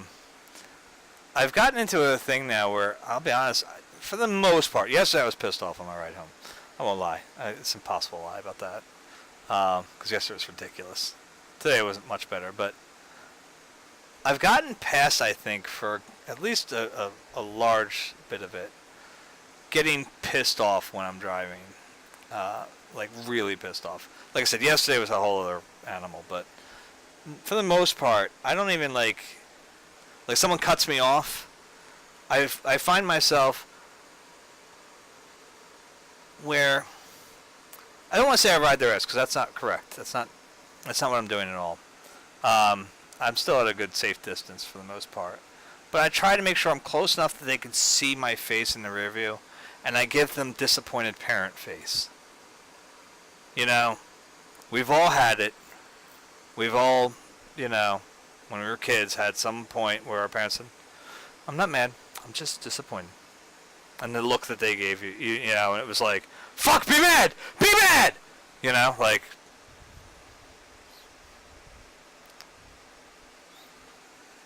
you know, it's just basically like that same, I just drive behind them with, you know, purse lips a little bit, you know. Shake my head a little. Just enough, you know.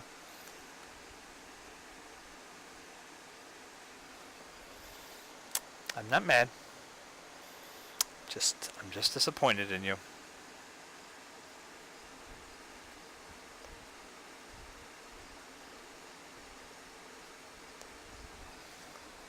I like this little bit of using the same kind of pale yellow in here, over here. And I'll tell you why. If you really think about a storm, you know, any storm you've ever been in during the day, it has to be during the day. Okay? There is a little bit of sun that has to get through. And you're like, dude, I've been out in the rainy days. There's no fucking sun. Light's getting through. Okay? I mean, you're seeing, you know, if you're out during the day, you know, you can see the storm clouds. You can see all that shit. You know, take a look at this picture. You know, on the Imgur link or whatever that I posted earlier. Like, if it's not up, if you come in and I'm talking about a link that's up and you're not seeing it, let me know. I'll post it again. I can never tell 'cause it refreshes on my dashboard, but I don't know if it does for you guys. But you know, if you go to that link, you know, and you checked out the photo, I mean, the clouds are a lot more bland, just the way the camera works, unfortunately, than what they really looked like. But light's getting through.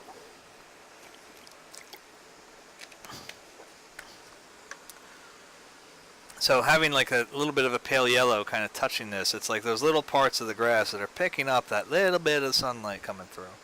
You know, just a touch. I kind of like that. It gives it a nice bit of consistency, and it also serves as like a unifying color, which I always like to find. I always like to find that color that there's always one, and it's usually one. It's not like there's multiples. Usually there's like one color, especially for me, in this style and everything that I use. There always seems to be like one color that if I can't find it, you know, I'm not able to really ping down exactly what I'm looking for. Like, it'll fuck up the painting for the entire time. But if I find it, it's like fucking great. It's just like, you know, the whole painting turns into like a done, you know, like kind of like, got it, I'm good. kind of movement. So it's very interesting.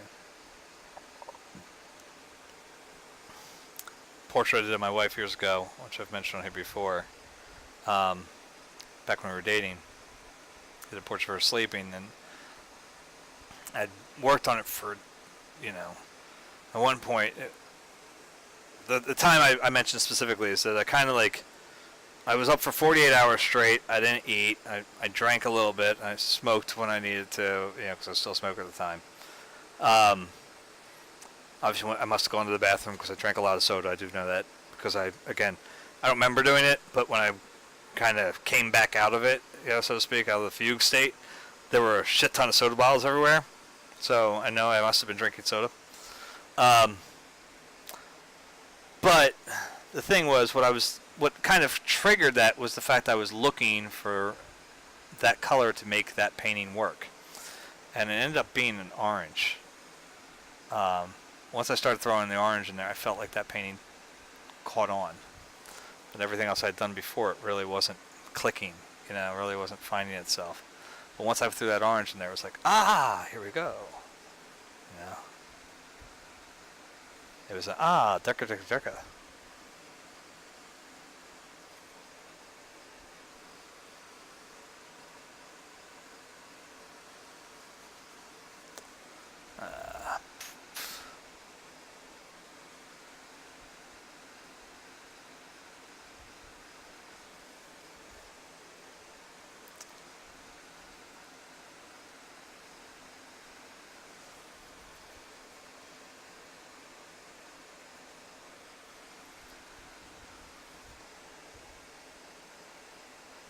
I'm just going to try something here. Just a few spots.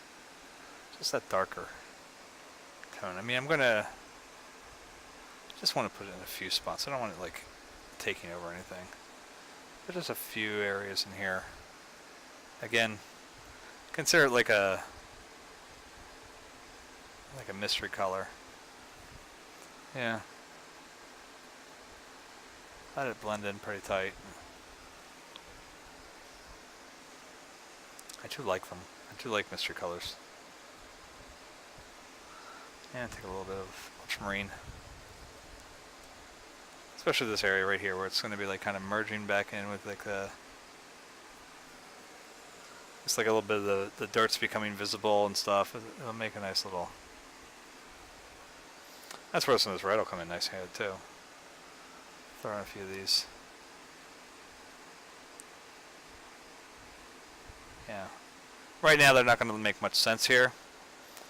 They're going to look like I'm making red, blades of grass for some reason. But once we throw in, again, that little bit of element of where the dirt actually will be coming out again.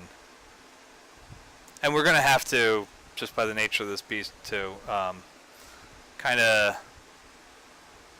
put it in there, pull it back out, put some of the grass back in there. It's gonna take some play back and forth to make it really get the right effect on there.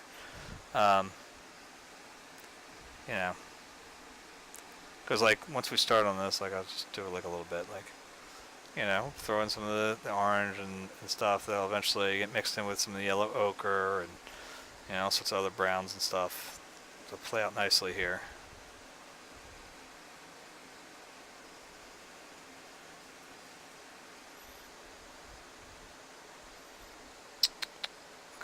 Let's do a little bit of this right back here. Just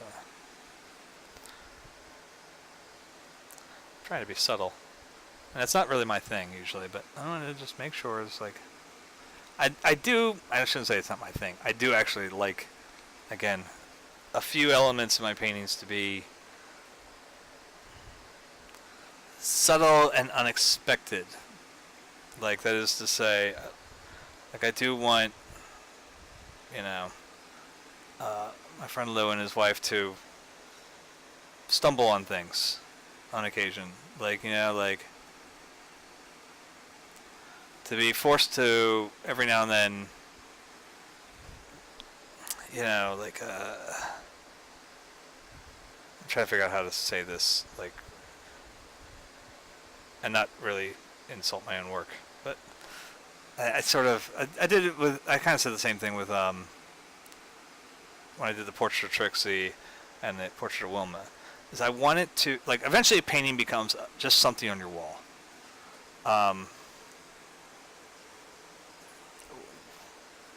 It's not something I think a lot of people would like to admit. You know, like, oh, especially if you're like someone who's like, oh, I collect fine art. Like, you know, like, yeah, but eventually it just becomes something on your wall. There's points when that's just nature. I mean, that's just human nature to just say like, you know, I got this thing, whatever. Like, you know, it's like family portraits. There's a lot of times, I mean, when was the last time you really looked at, like, you know, your family portrait? You know, if you have one or whatever. Like, you know what I mean? Like,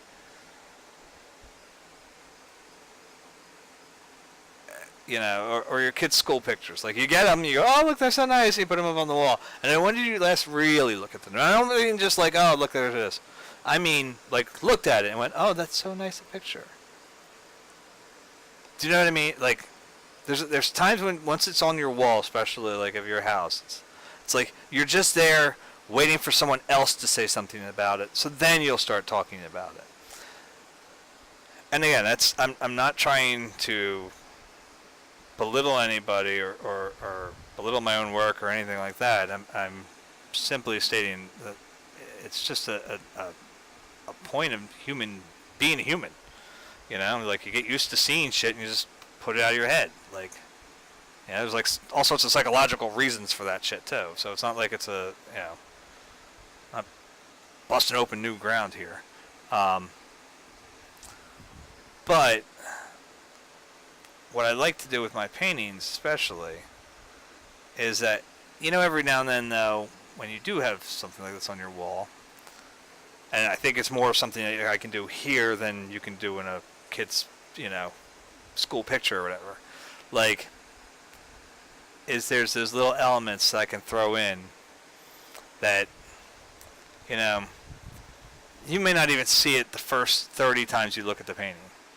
You know, but you'll go past it at one point and you go, oh, look at that thing. You know? Usually it's in the form of a color that's kind of moderately out of place, but you can't really, like, I'd say like the reds over in the dark part of the tree here, or again, some of these reds in here that, you know, just don't quite register as reds right off the bat sometimes. It might come off as brown. And then you go, oh, wait, what the fuck? Like, oh, shit, I didn't see that one. You know, like,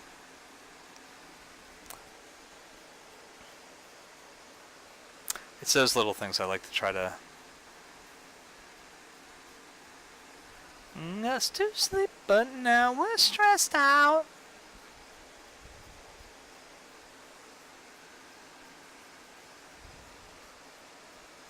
I'll never forget, my son and I were in the car and the song came on and he started singing the It's like, and this was, you know, when the song came out, so how many years ago was that?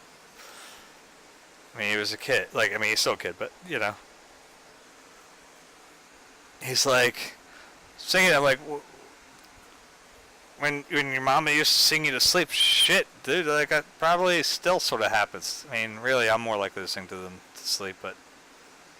Blurry face and I care what you think.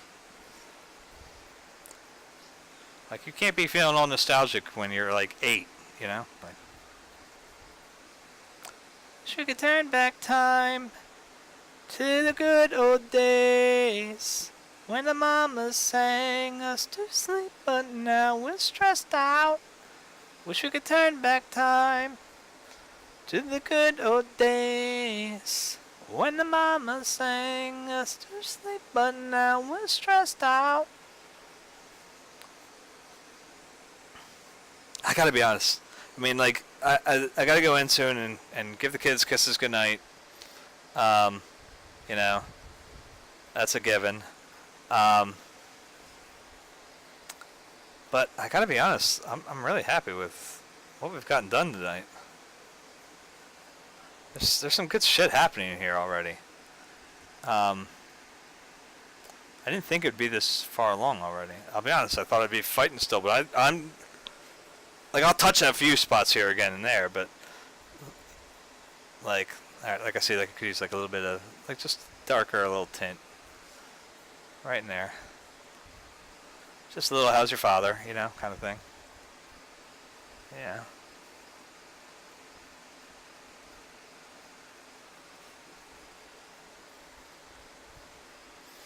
Yeah, there's a little, yeah, how's your mother doing, you know.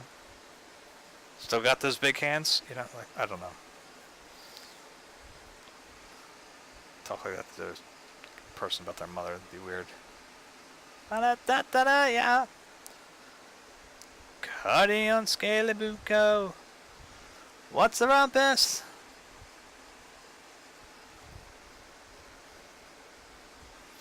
But then again, I can't say that too much because this is coming from a man who, me and my friends still make yo mama jokes. Like, with almost a shocking consistency. The house was a screaming zoo. I couldn't tell if it was a party or a full-on wrecking crew. Bottles of booze in my bathroom. Bodies all over my floor. They were charging me a cover at my own front door. See, now that's a funny line to me. Because you see, years and years and years and years and years ago, when I was 14 years old or so, my brother threw a party at my house. My parents went up to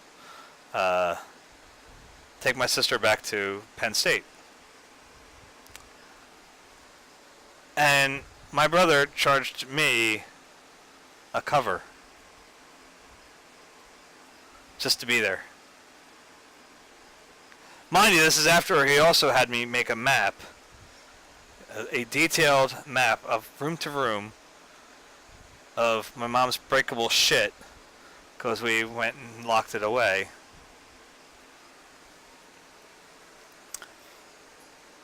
And yet I also got charged a cover to my own house.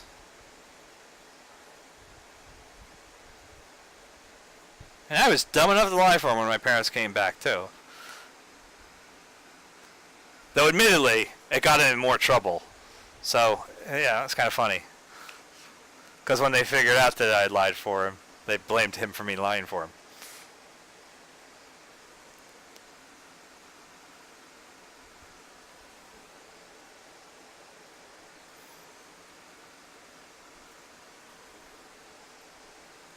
So that was pretty funny. Look, as a little brother, you gotta find, you know, the little highlights you can, you know. The puckers on their backs, they're drinking, monkeys are drinking Drano, and the guards are in the jacks, pounding out my bottle, going on the fall.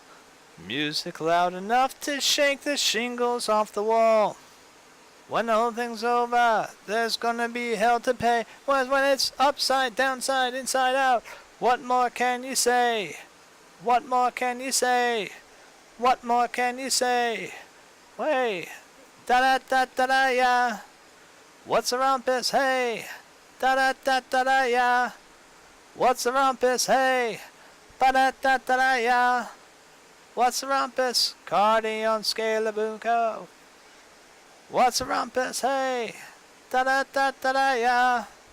What's a rumpus? Hey, da da da da da ya. What's a rumpus? Hey, da da da da da ya. What's a rumpus? Cardion Scalabuco. What's a rumpus? Hey, da da da da da ya. What's a rumpus? Hey, da da da da da ya. Actually, it's funny. I'm thinking about that party now that I think about it, that I'm working on this painting, because Lou's mother was actually helped my brother get rid of the trash. My brother would take the trash over to their house, and so Joni would, you know, get rid of it for him. My brother knew how to con people, man, for a long time. How to get them to do stuff. Keep his ass out of trouble. I knew how to throw his ass right back into it. Ha ha!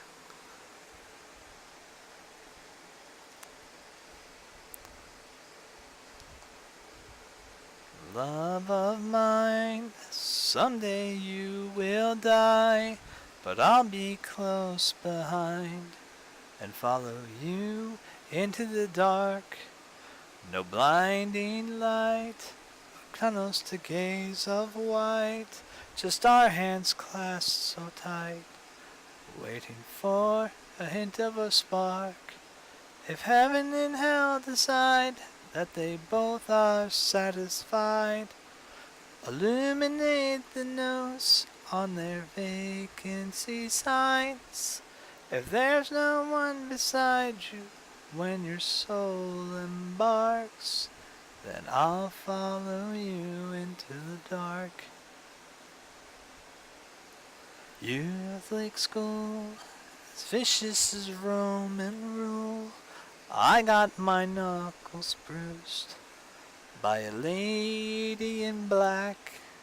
I held my tongue as she told me, son, fear is the heart of love. So I never went back. If heaven and hell decide that they both are satisfied, illuminate the notes on their vacancy signs. There's no one beside you when your soul embarks, then I'll follow you into the dark. You and me have seen everything to see, from Bangkok to Calgary, and the soles of your shoes are all worn down. The time for sleep is now. It's nothing to cry about, 'cause we'll hold each other soon in the blackest of rooms.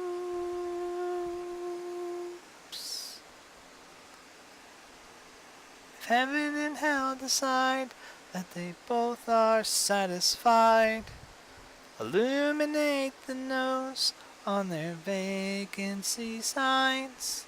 If there's no one beside you when your soul embarks, I'll follow you into the dark. I'll follow you into the dark. Alright, I should probably stop for just a few moments and go upstairs and say goodnight to my childrens. Tell them be good and go to sleep. You know, I try to be sort of responsible as a parent. It's bad enough I always get them in trouble.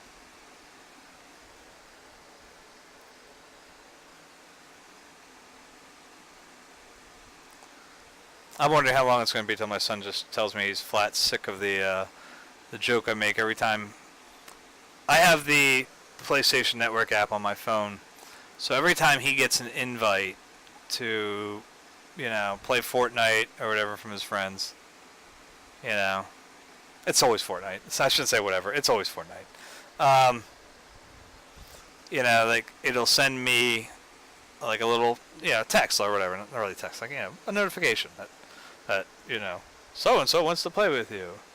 And like, I'll every now and then just, you know, like he'll get the invite. He'll be in the same room as me, you know, like, so I'm downstairs playing like on my laptop here, and he'll get the invite, and I'll just like shout out real quick, like, "Oh, Jaden wants to play with me," you know, or whatever, like. Or his one friend has a similar thing where, like with us, where it's his dad's account, so it's under his dad's name, you know. And so I'll be like, "Oh, Art wants to play with me!"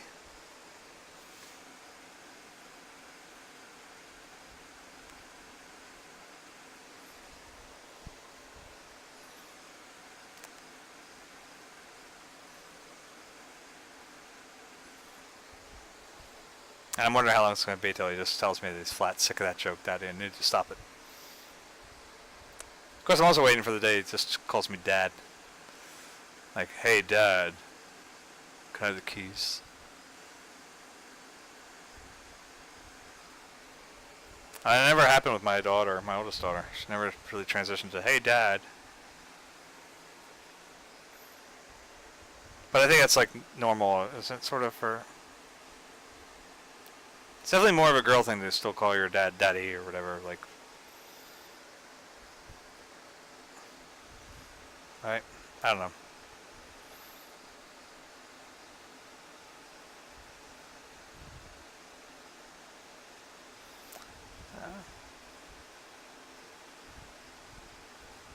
All right, I really need to like stop for a few moments. Just trying to think, make sure everything's balanced out. Let's see what it looks like to you guys. No, stop going, trying to go back. What are you doing? Let's get in there. I mean, I know it sounds crazy just to be like, oh, I'm really thrilled that we got like, what, a third of it done? Like, but I'm really actually am quite excited about that.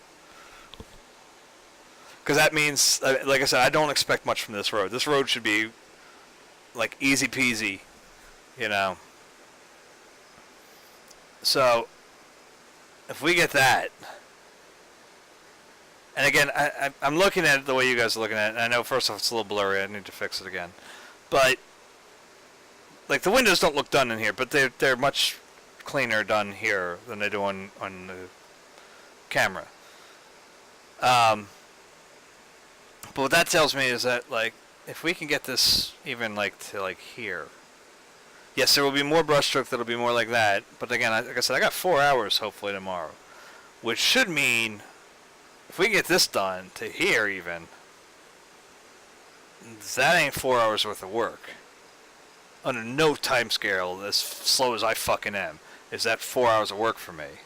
Because that's the stuff I get to play in, so I can work a little faster than when I'm trying to do details of a house. But the road is also kind of a generic sort of thing. There's, you know, okay, I got to worry about like the,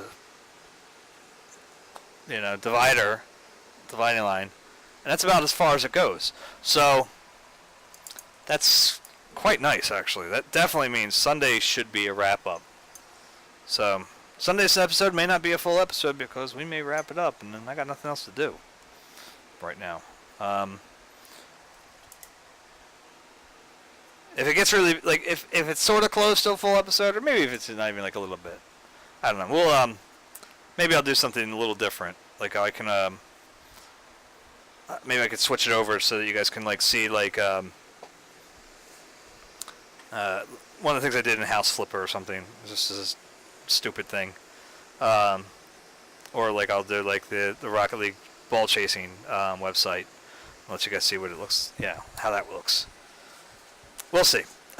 So let me be right back, yeah, because I gotta go put the kids to bed. Over here, no, over here, no, right there, there you go, Be right back.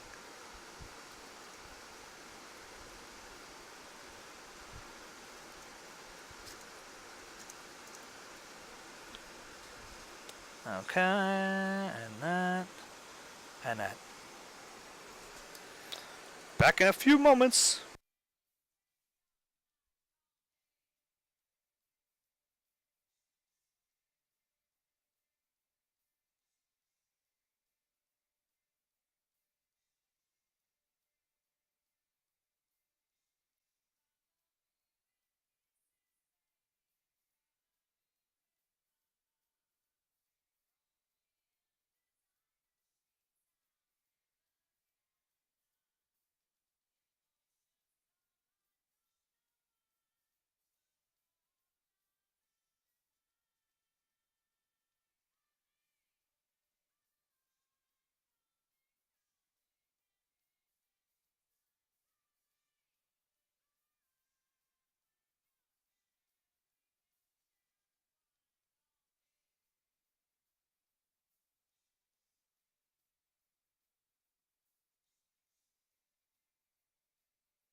I gotta say, I'm kind of impressed with that. My kids actually let me back in, without, like, calling me it was on when I left and it's still on when I came back. That's kind of impressive. I just shook that one badly. Didn't shake it off too much, right? Okay.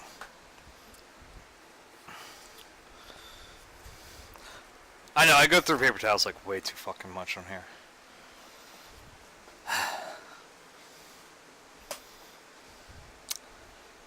That is one thing I will say. It's like, I just start like a GoFundMe for my number of paper towels I gotta buy. That'd be so pathetic. GoFundMe, I need my paper towels.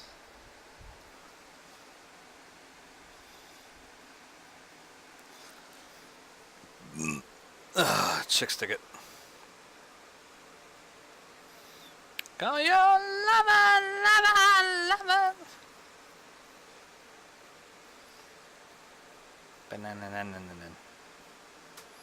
Crystal Ball Bot. Dot Producer, Decaf Smurf, which I still love that name.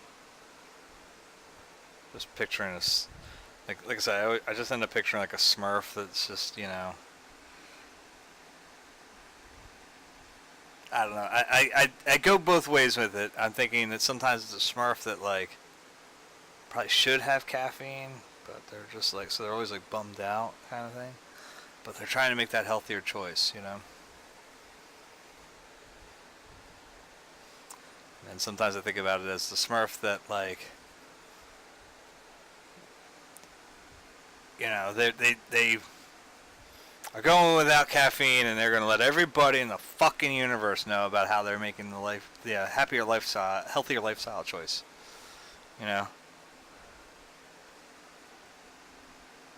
It's kind of like there's a joke about, how do you know when there's a vegan in the room? Don't worry, they'll tell you.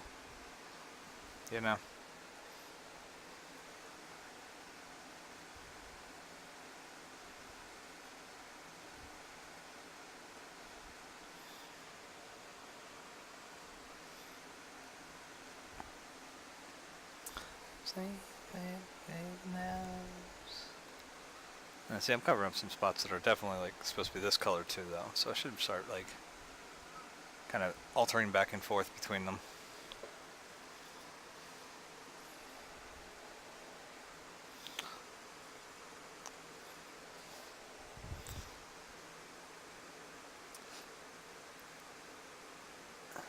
So for tomorrow, like I said, getting a bonus day. I know that'll make no one excited because nobody's ever fucking here, but one day I'll have like 5 viewers. There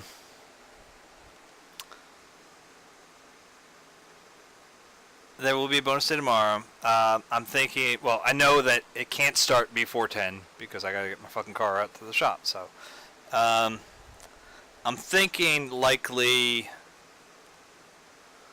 11 to 1 sounds like probably a good idea for the first part. I should say it's a bonus episode because it will probably be bonus 2. 2 hours each. It's going to be like a bonus 4 hours though. Okay. I think it's doable. I think it's going to be wonderful. I think I'm farther ahead than I thought I was now at this point, which is really fucking good.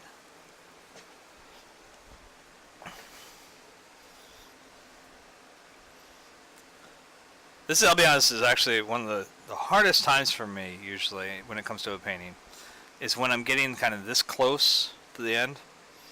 Because first off, I start getting very anxious anymore. It used to be like a thing. It never bothered me at all. But now, since I cracked and it's filled me with doubt all the time. My cheek just made a weird fart noise. Did you guys come across? It was like made this like kind of thing, but not like that cleanly. It was anyway. If it did, I apologize. It was not me farting. It was my cheek doing something, and I don't know what it was. Anyway, the fuck was I talking about? but since it is now something that I run into, is I start feeling doubt, like I'm gonna fuck up the painting at this point. Like I'm just gonna hit something and it's just gonna, I'm gonna slap the wrong color in there or something, and it's just gonna all fall to shit, and then I'm gonna freak out. In my defense, it's happened, so I mean,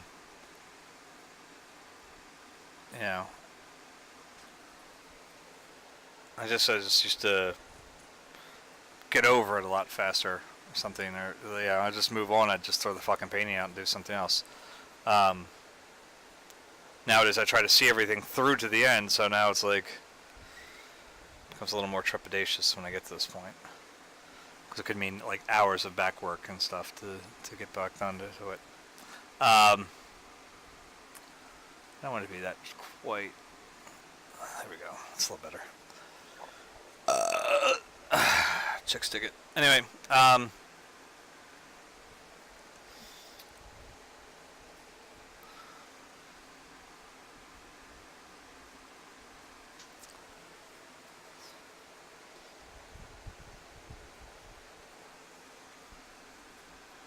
but it's also like it's like almost another opposite version that happens too, though, where like part of me just goes, all right, let's just get it done.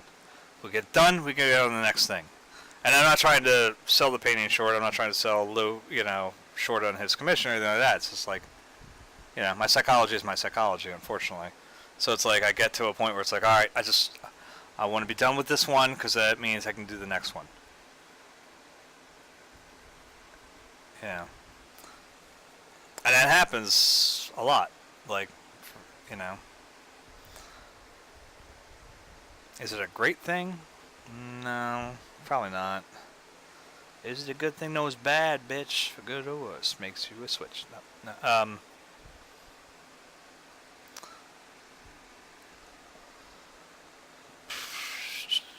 Let's see what it does when I do that together with it. No, we're probably gonna need a real brown. All right, I just want to test it. That's okay. That's all right. That's all right. Crikey.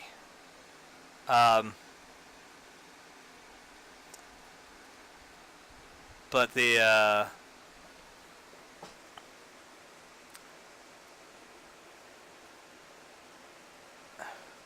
like I just start to get antsy to, all right, let's wrap it up. Let's wrap it up and just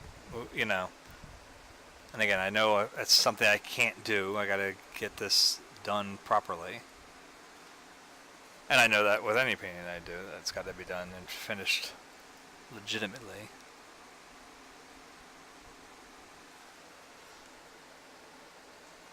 It's just something that, like I said, it's sort of, I think it's, again, it is a very human nature thing, I think, right? That you would want to just, it's like, okay, we've been working on this now. This is the 16th episode, That's a long time. We've been at it now. If you figure average is probably about 2.5 hours. Well, no, let's say, because there's a couple like hour and a half, if that, episodes. So we'll say like the average is like 2 hours and 15 minutes, something like that. That sounds like a reasonable estimate.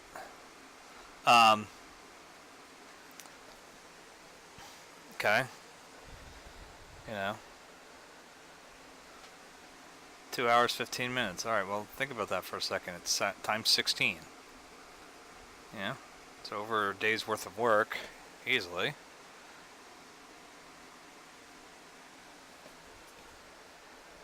So you get sort of like, so like over a day, like as in 24 hours day, not like work day, it's well past that, but you start to get to the point where you're like, all right, let's just, can we get through it, like,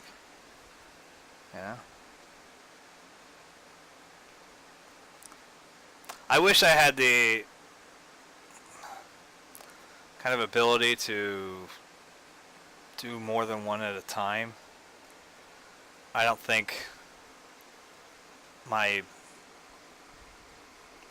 life currently allows that. Like, I know that's one of the way, like, when people talk about how, yeah, if you look at how much work Vincent did in his lifetime, a lot of that has to do with the fact that he was working on multiple paintings at the same time. He'd go paint plein air, and he'd paint something in the morning, you know, over here, and he'd go paint something different over here. So he could be working on 1-2 canvases at any given point, and, you know, so if you average out kind of like what he was doing, he was for the most part doing about 2 paintings a week on average. And again, there's, you know, there's going to be highs and lows on that you can cut into, you know, time when he was in Saint Remy where he couldn't paint because they didn't give him his paints. You know, and he didn't have a job, you know, he was a painter. He didn't have something else to do. He didn't have, you know, a family to take care of. He didn't have all these little things that kind of get in the way of this shit. So, he had a lot of advantages for all his other, you know, disadvantages during his lifetime.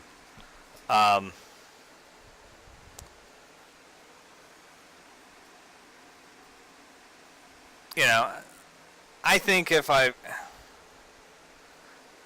ever got to the point where I could just do painting, you know, like I said, I don't need to go to my rotten hellhole of an office or anything like that. Like, I think I'd probably only then at that point aim for like 1 painting per week. If I got a second one, it'd be like great, you know, but I think it'd have to be smaller canvases for that to be viable. I definitely would paint plein air more, that's for sure.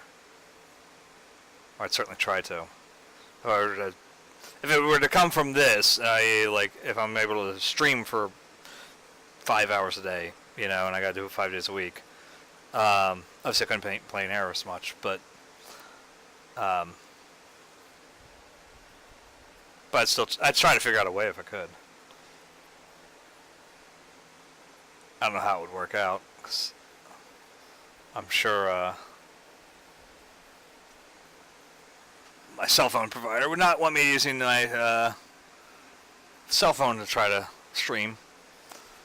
You know, painting on this, you know, using it as a modem or whatever. Yeah, I try to figure something out. But what was I saying? But like, I would definitely be painting at least, like I said, 1 painting a week is I think a viable. That's a viable number, I think. I had somebody tell me it wasn't when I was in school. They were like, hey, that's a crazy amount of stuff. I'm like, really?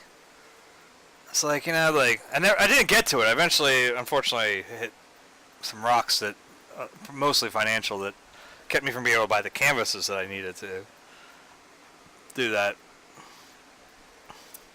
But there was definitely a stretch in my junior year that I was like,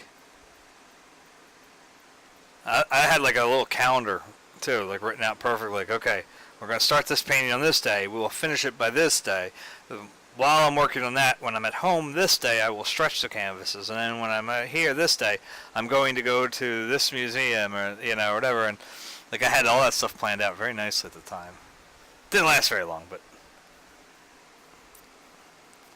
because I'd find myself like, well, I don't feel like painting that painting that I said I was going to paint. And, you know, I don't have that canvas, and so I can't do that one. So I'll do this other one instead. And then it threw everything off, and, you know, life happens too much. Pickaxe, pickaxe, pickaxe, pickaxe. But I think, you know, so if I could do it, I think I could do it. If that makes any sense. I know it doesn't really, but of course I was reading something like 2 weeks ago about how to be successful in art or something like that. It's like, you know, how to make legitimate money, and one of the things was like art dealers would tell people to produce less. You know, you create a demand by not making work or whatever. It's like, dude, as much as I would love to sell more, and make more money off of my paintings when I sell them, the end result of this, the real reality of it is I am compelled, like, by shit that doesn't. If I shut this camera off and never turn it on again, I'm still painting. Do you know what I mean? Like, it doesn't fucking matter. If I, like, that's one of the reasons why I'm so very dead set when it comes to looking for a new job, is that I have to still be able to paint. I cannot get into a place that needs me to take, work that would take me away from the studio too much. If I have to work, like I said, if I have to,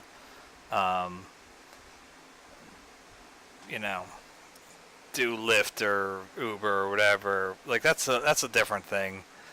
If I can do it just on Saturdays or something, days when I don't typically paint anyway. Okay, that's one thing. But if I gotta actually, like, work a schedule around where, like Sears, I was, Mondays and Tuesday, or Monday nights and Friday nights, and then Saturdays and Sundays all day, and, all that bullshit. And then I was so tired on the other days of the week when I had to do all the other shit when I got home. It was like, I had very little art creation time, and, I can't do that now. Back then it was one thing because I hadn't broken yet. So, that was long before Siemens. And it didn't really bother me as much. I had things in place mentally that were designed purposefully to keep me from having my depression be anything more than, instead of being like a mental illness, it was more like a mental inconvenience. But when all those safety nets kind of cracked on me, now I can't. If I get out of Siemens and I find that, my new job is more in line with my logic centers, who knows? Who knows at that point? I could very easily say, like, I could suddenly find myself in a spot where, maybe, I don't want to make it sound like this because it sounds bad, but, like, maybe painting will just be enjoyable again.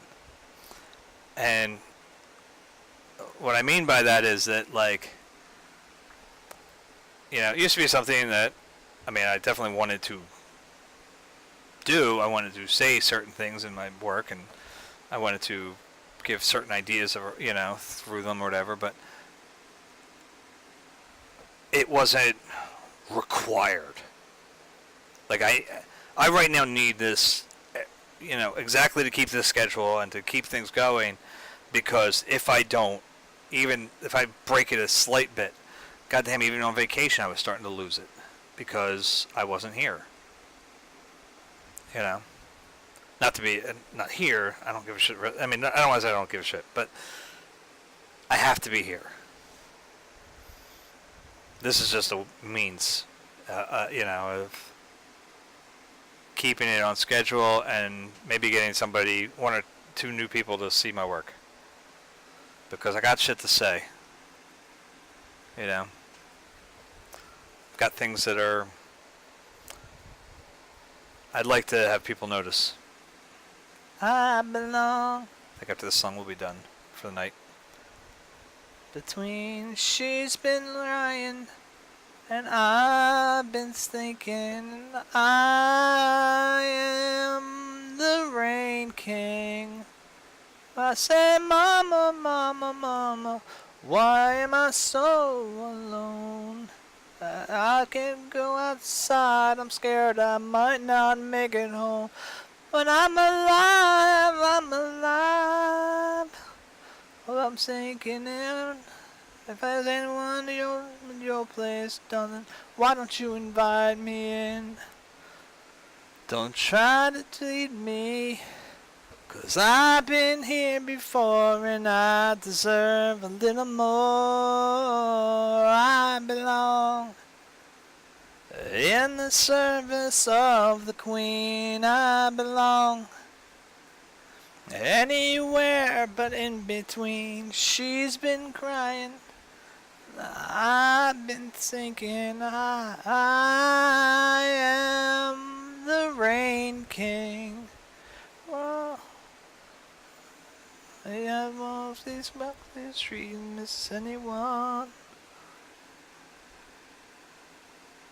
Hey, hey, hey, hey, hey, then on this. She's got to dance,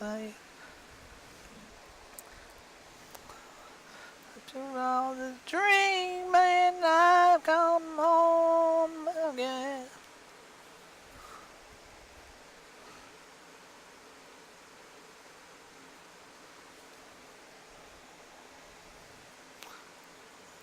When I think of heaven, deliver me in a black-winged bird. I think of dying, then the field of flames and feathers, and the body and this world of heart and heart of a powdered valiant of a black-winged bird. Don't try to bleed me, 'cause I've been here before and I deserve a little more. I belong in the service of the Queen. I belong anywhere but in between. She's been crying. Dying, that's right. I've been thinking and I am the Rain King. And I say I am the Rain King. Well, I say yeah.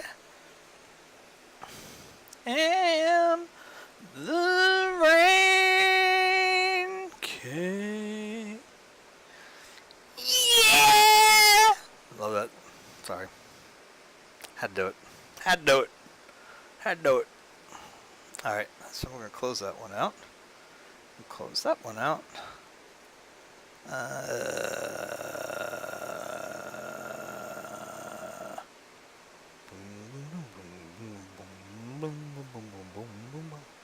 Alright, so buttons. I think that's it for the night. Again, I went a little longer, but that's okay, because I don't have to work tomorrow, so we're kind of good on that. I'll put that guy by himself so I don't lose him. I've been digging what he's been doing. Picking up what he's putting down. Quite literally. Yeah, so tomorrow, like I said, I'm thinking 11 o'clock. Don't hold me 100% to that. I'll post it on Twitter, at Brian Coates Art, and or you follow me on Facebook. It's the Facebook page is Brian Coates Paintings. It'll show up on there as well. So thinking 11 o'clock. Just gotta get, like I said, gotta get my car to the dealership to get all the shit done. Once I hear back, and I'm back, I'll start getting set up, and I'll let you guys know. And like I said, hopefully we get 4 hours in tomorrow some way. 2 and 2, 2 and 1 and 1, and 1 plus 1 plus 2 plus 1. What? That's a joke from Clove. If you kids don't know. Anyway, so yeah, I'm very happy with what we got done tonight. I'm extremely happy with what was done. Feel like we got a good amount. Because, think about it, we got that to do tomorrow in order to be, we got like that and like that little strip. And that is like little things right there. No big deal. If that's all finished up, that road is Sunday and this thing will be wrapped up. And that makes me very, very happy. So, we will catch you guys on the flip side tomorrow.